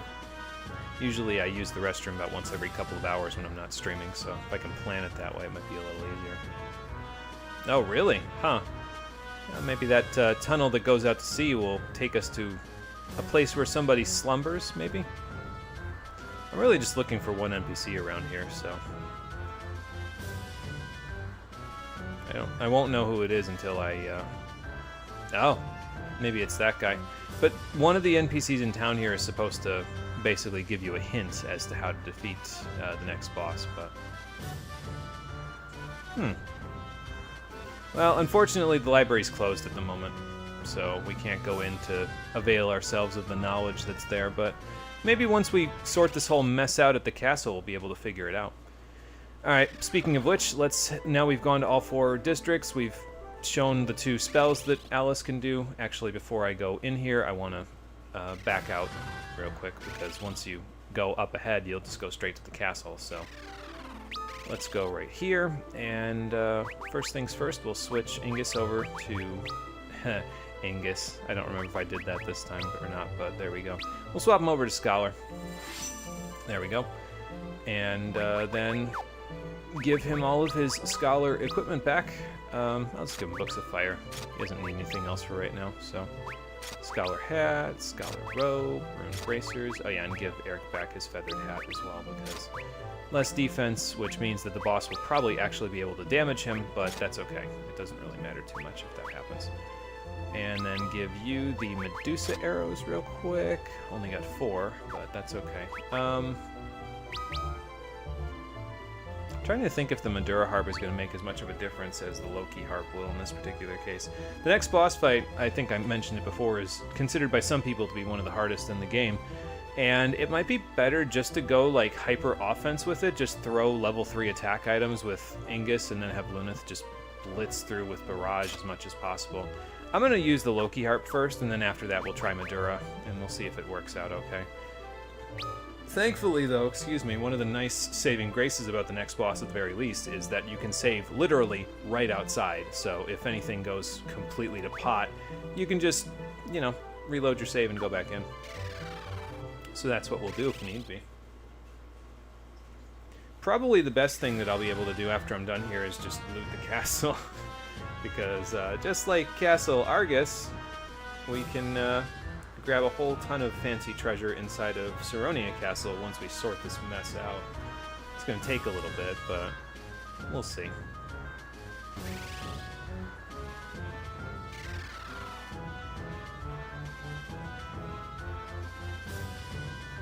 Hello there. Sure, but I'm also literally a member of royalty, so my word is just as much law as his word. Well, maybe not, because the king is, you know, the head of the whole kingdom. Oh, okay, never mind. We don't have to get into court politics here, because apparently the king wants to see Prince Alice, so cool. That was easy. Almost too easy. Oh, okay, I guess. Sure, why not? I'm not going to get back all that MP anyway, but there you go. Nope. Can't sleep till I put in my night gel.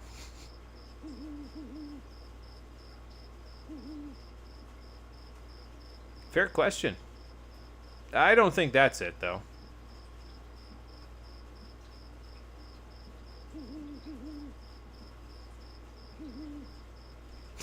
I hope. He's gonna have to have a damn good explanation for throwing his son out and making him go to a tavern, though.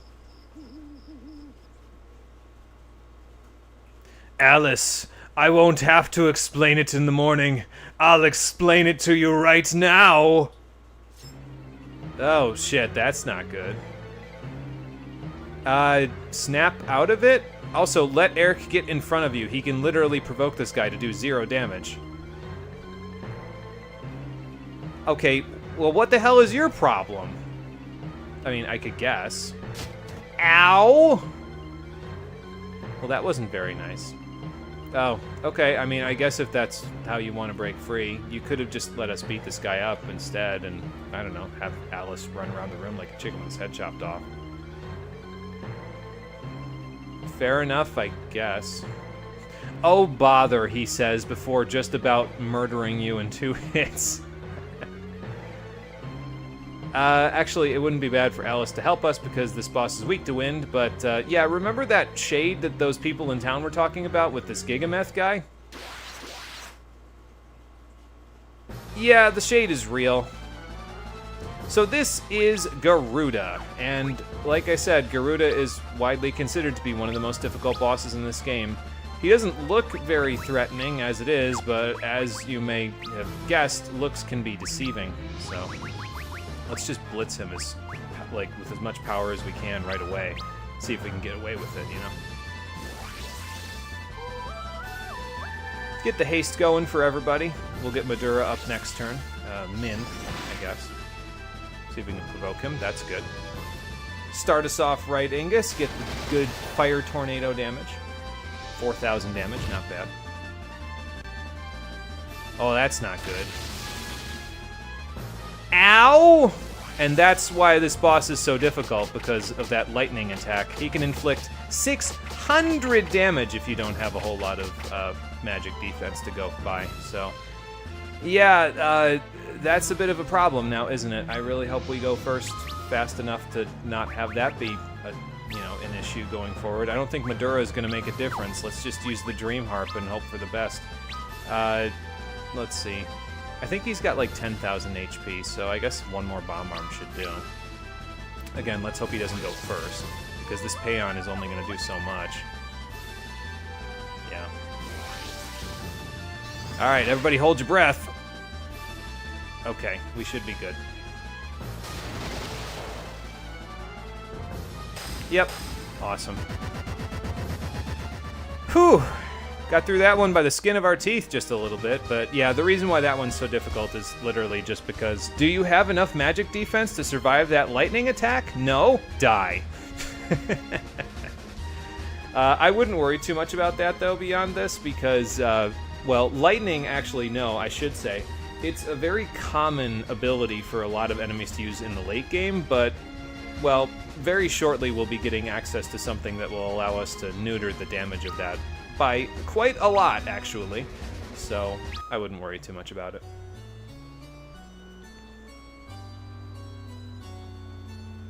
So, anybody want to cast Cure on this? Oh, yeah, right. I only have Cure. I don't have Cura or anything else at the moment.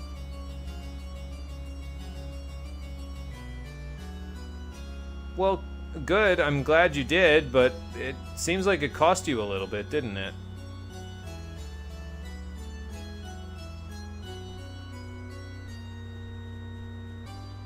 Damn. I hardly knew him either. But it looks like you have a job to do, huh, there, Prince? Well, I'm glad we could help you sort that out. It, you know, would have been a bit of a problem otherwise. You know that deep in your heart, though.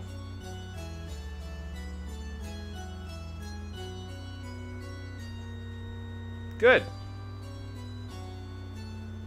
Well, hey, you know, what's a warrior of light to do other than destroy the darkness?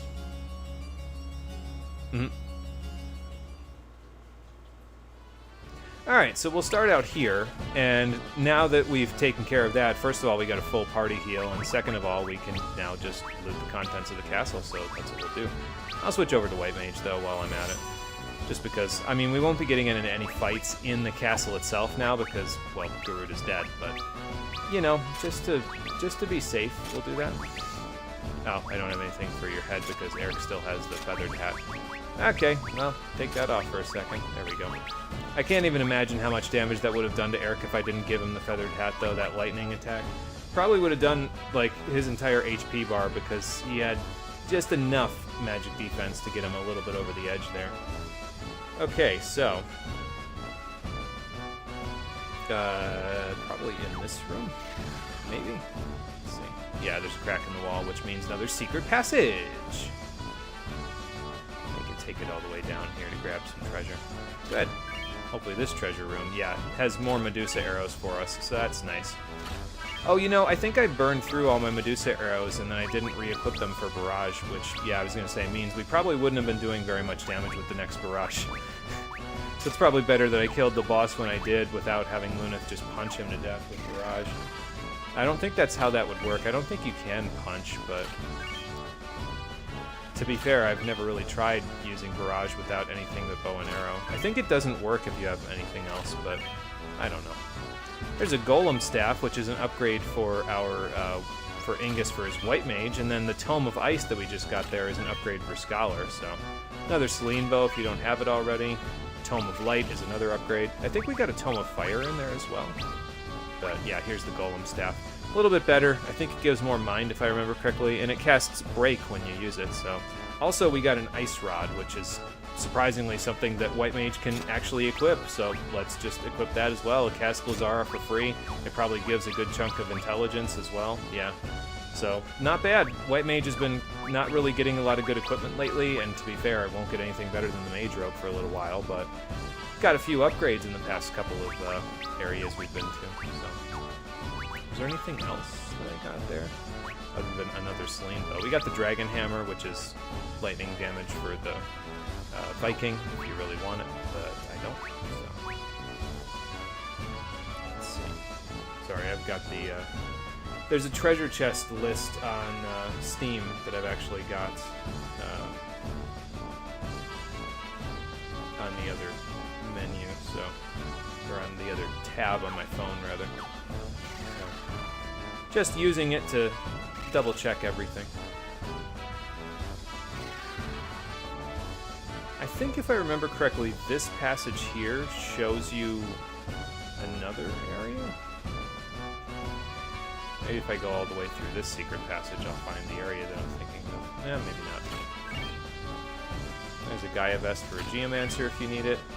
Viking mail if you need it. Already got one.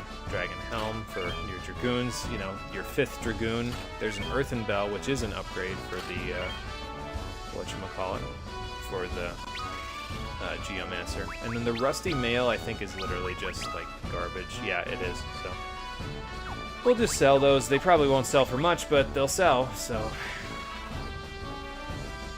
And then there's 2 more chests to go get now.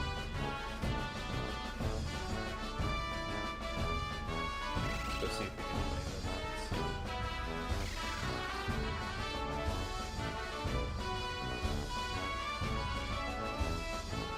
Ah, okay.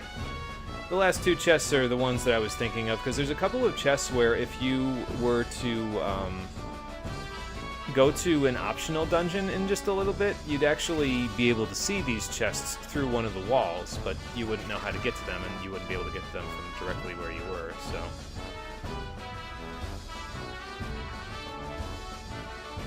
I don't know about all by his lonesome.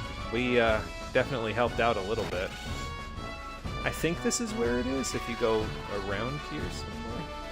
Yeah, here we go, another crack in the wall. We'll talk to those mages in just a second when we come back, but first, we gotta go down here. Nothing over there, I guess. Maybe if I go this way? Yeah, here we go. So I probably gotta go around to get to this staircase.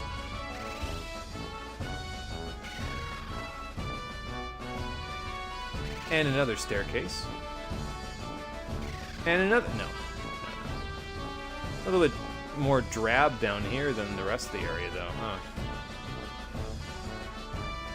Oh, Wonder what's in that underground tunnel. Maybe we'll be able to find out later. For now, it's probably best that we go talk to Alice now that we've raided the entirety of his treasury and probably bankrupt his kingdom's solid assets completely. Whoops.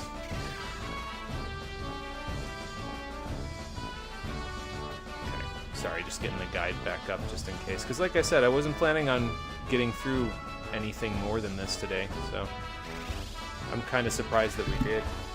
Bump the mic. Sorry about that. Kind of surprised that we did, honestly.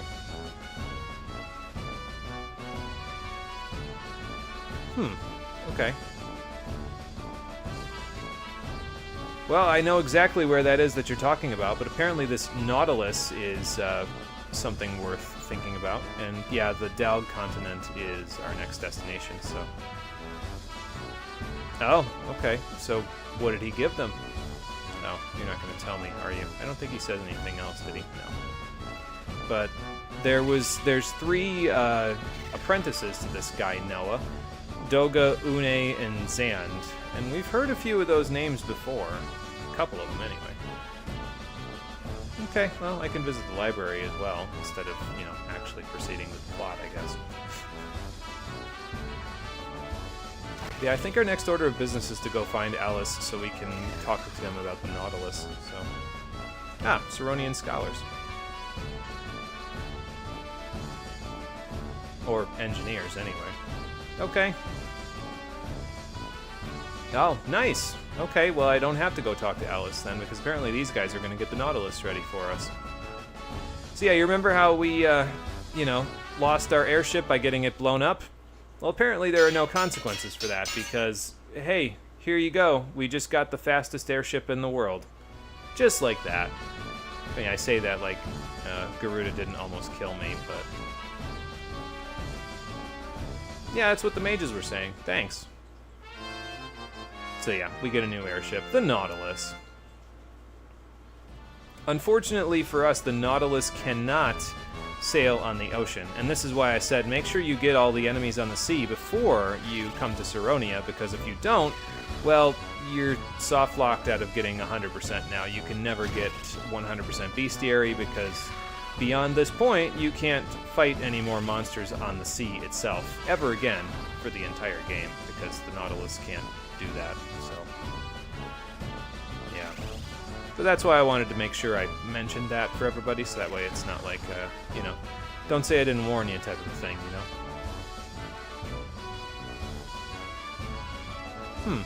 Wonder what this Noah's loot is all about. I guess so. But thankfully that guy's not not going to be a problem anymore, so. Well, I think I found that stuff, so. South of Saronia between the two horns, huh? Okay, well, that might be worth thinking about.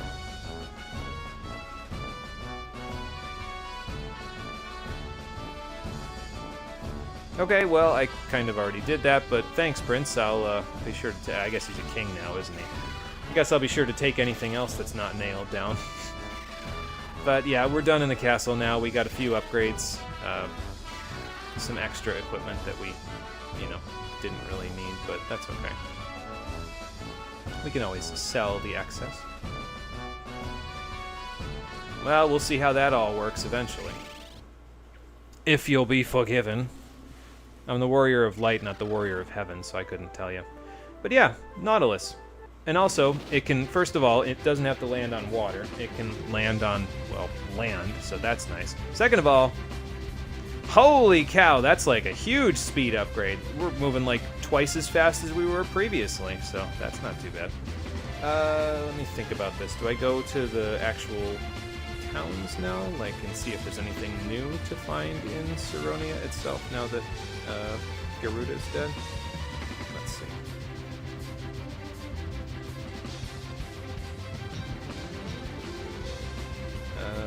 Probably. It's like 6 million notes for Garuda there. That's funny.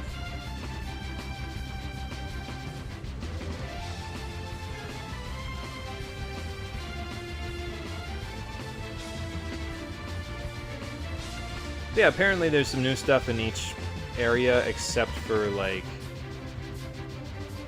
whatchamacallit, yeah, the southwest and southeast corner, there's not a whole lot going on. Anything in the shops that's worth getting? There's new spells to grab, I guess. You can also grab fire rods and light rods from the shop, which is just a flat-out upgrade to the fire staves and stuff that we have, so it probably would be worth it to go grab that. That's in the Northeast District. Nothing new in the Southwest District. So Northeast District, and then the Northwest District for the library, right? Yeah.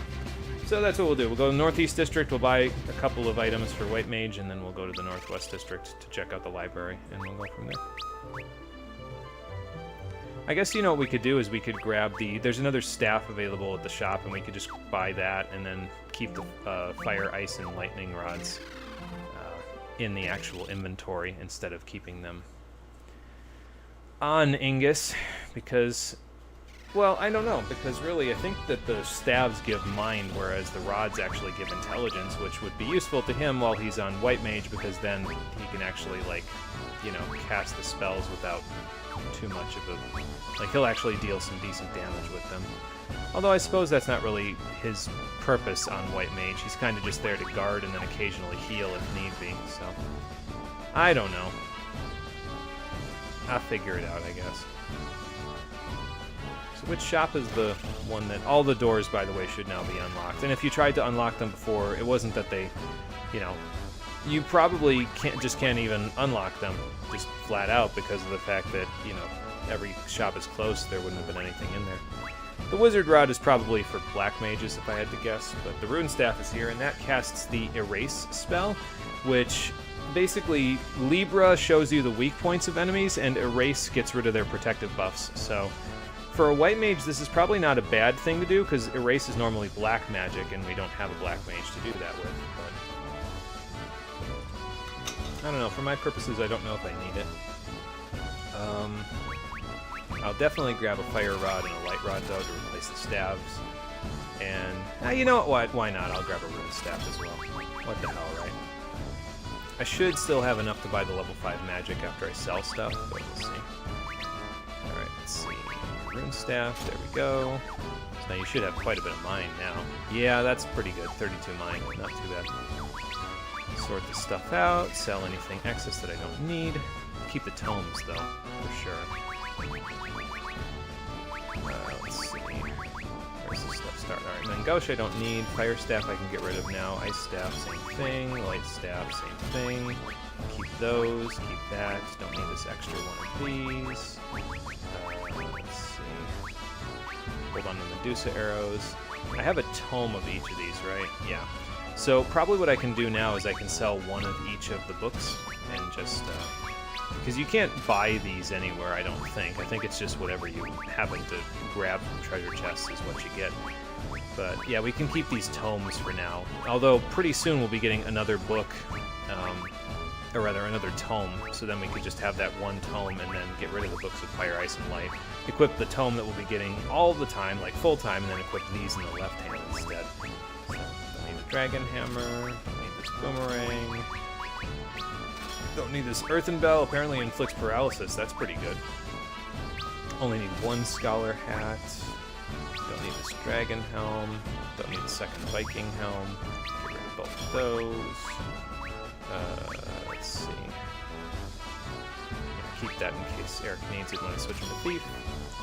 Don't need an extra of those. And that's for when he switches to Thief. So, should have, yeah, the stuff for Scholar and stuff for Thief. And I think that's good. Okay, and we've got 84,000 guild throw around now, which is pretty nice, actually. So let's go buy a whole bunch of spells, shall we? Which district did the spells in again?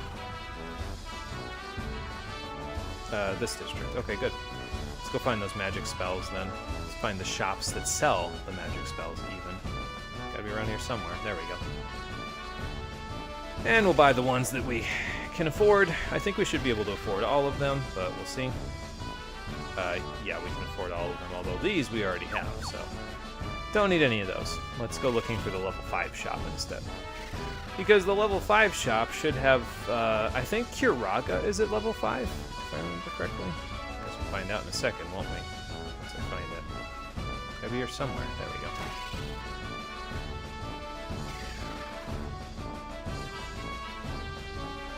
Yep, there we go. Don't have these yet, so grab these. You can finally get Erase for yourself if you want, but here's Kiraga, which is a pretty solid upgrade in terms of being able to heal people. I mean, we've already got pretty decent healing in the form of Cura, which can not really fully restore us, but Kiraga will, like, over-heal us to max HP no matter where we're at in terms of our HP values, so that's pretty nice. And again, we'll teach Refia all this stuff, even though it's not likely that I'll be switching her back to Black Mage pretty much for the rest of the game. Well, maybe I will just to raise its job level up, but Bard's pretty good, so I'll probably just hang on to that. You know. Although, you know what, actually, I'm going to take that back, because maybe I'll have a reason to switch her to Black Mage for exactly one more area, and it's the next area that we go to, so. But we'll see about that in a little while. First, let's go to the library, shall we?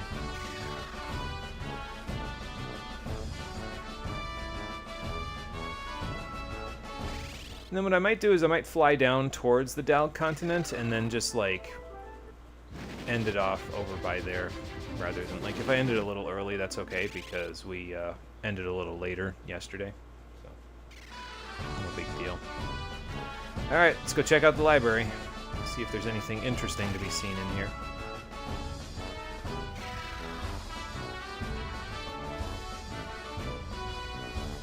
Probably should be quite a few shining spots around here, I'd imagine. Okay, so it's just this one. Oh, okay, there is one here. Book of Owen 2. My current project is cryostasis, freezing objects for long-term conservation. Poetically put, an object in cryostasis could be said to be free from the flow of time. In theory, this should also be applicable to living beings.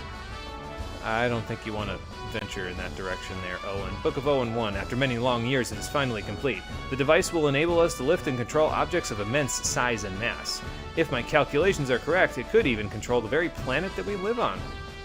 I had a bad feeling about this guy. Book of Owen 3. Everything is ready. I will now leave Saronia and depart for the experiment site. I will take my son Desh, already an accomplished scientist himself, with me.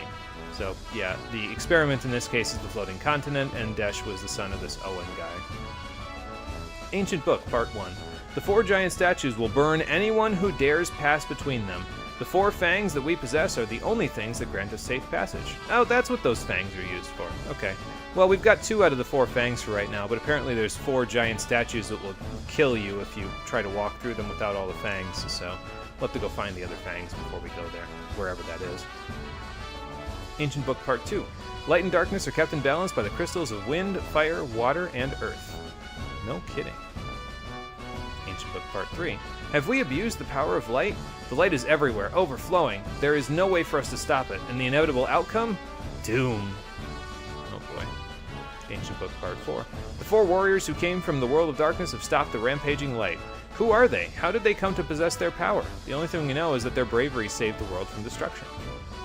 Well, whoever they were, they probably did you a pretty good service. Way of the Dark Blade. The mountains west of Saronia hold the secret to the Way of the Dark Blade. Okay, fair enough. Guess we know where to point that one guy now.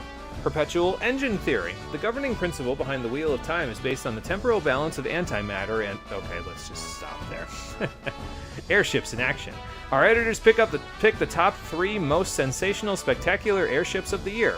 First, the Diving Nautilus. Second, the Colossal Invincible. Third, the Indomitable Enterprise. Is this a recent edition, or they just, like, cyclically name these airships or something? I don't know. Whatever. I think that's about it. I don't think there's any, like, random smut magazines in here, unlike in other Final Fantasy games. So that's fine, I guess. Well, that was a fun jaunt. Did a little raiding, learned a little more about the world. So now let's, let me think. Maybe I should go grab some more iron arrows, actually, before we go to Dalg, because you've got, what, 57? Yeah, for sure. Okay. I will go grab a few more iron arrows then by absolutely flying. And, I mean, I know it's, like, just flying, but literally flying, like, super speed back to Amur from where we were. Like, look at how quick that trip was. And here we are right here, and I can just park the airship right out front and walk right in. So I gotta imagine that will get us into the Dalg continent, because if it doesn't, I don't know if there's any other ships that could get us there. Alright, let's see. I think the only things that I used were the Medusa arrows and then the iron arrows, so let's just do that. And then top off on iron arrows. Let's see, what would that be? 67, 77, 87, 97, 96. There we go. Good. I did math correctly.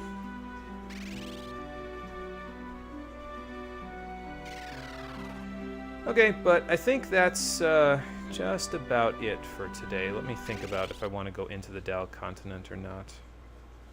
I guess it doesn't matter if we do go, because, you know, it's not like we can't get out once we get in there, but...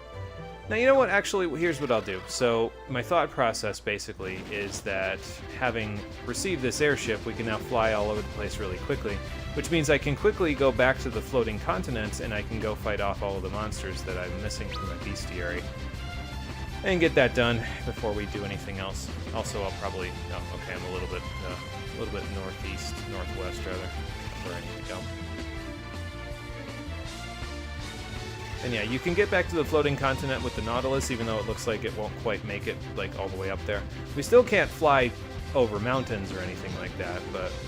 Well, there's several places that we can go in order for me to fill out the bestiary with, you know, monsters I probably should have already filled them out. And best part is now I can land, like, right next to the places because I can just land on land.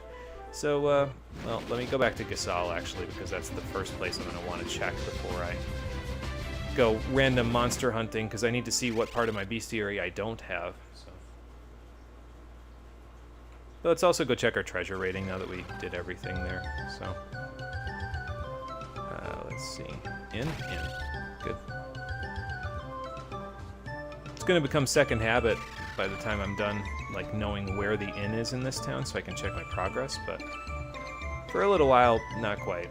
So, 43% of the bestiary, 57% on the chest. Holy crap, that's a lot. But I mean, we did just open like 50-something in the past hour, so that'll do it.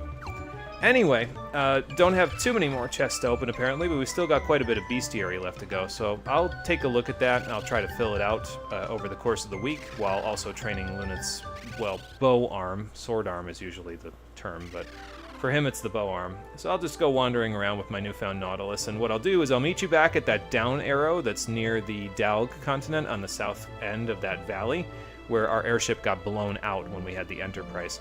And then we'll enter into the Dalg continent, and we'll see what this Doga guy has to say about all of the things that we're apparently supposed to be seeking him out for. Maybe he'll even be able to tell us where the Earth Crystal is? We'll have to find out on the next episode of Final Fantasy III, the Stream Edition, which will be happening on Saturday at 7:30 p.m. Eastern Daylight Time. So thank you for watching, everybody. I appreciate you checking out the stream, and I'll see all of you on the next one, which, as I said, will be on Saturday at 7:30 p.m. Eastern Daylight Time. Until then, everybody, take care, and have a good one. God, this team is so goofy, man. Even with the white mage in there, it's still kind of goofy, but stick the scholar in there as well and just be like this. Hang on. Switch Ingus back to being able to adjust his glasses, and like, who uses teams like this, right? Like, this, I mean, I think this team is not standard in the slightest. Maybe I'm wrong, but I've never used a team this unorthodox before, that's for sure.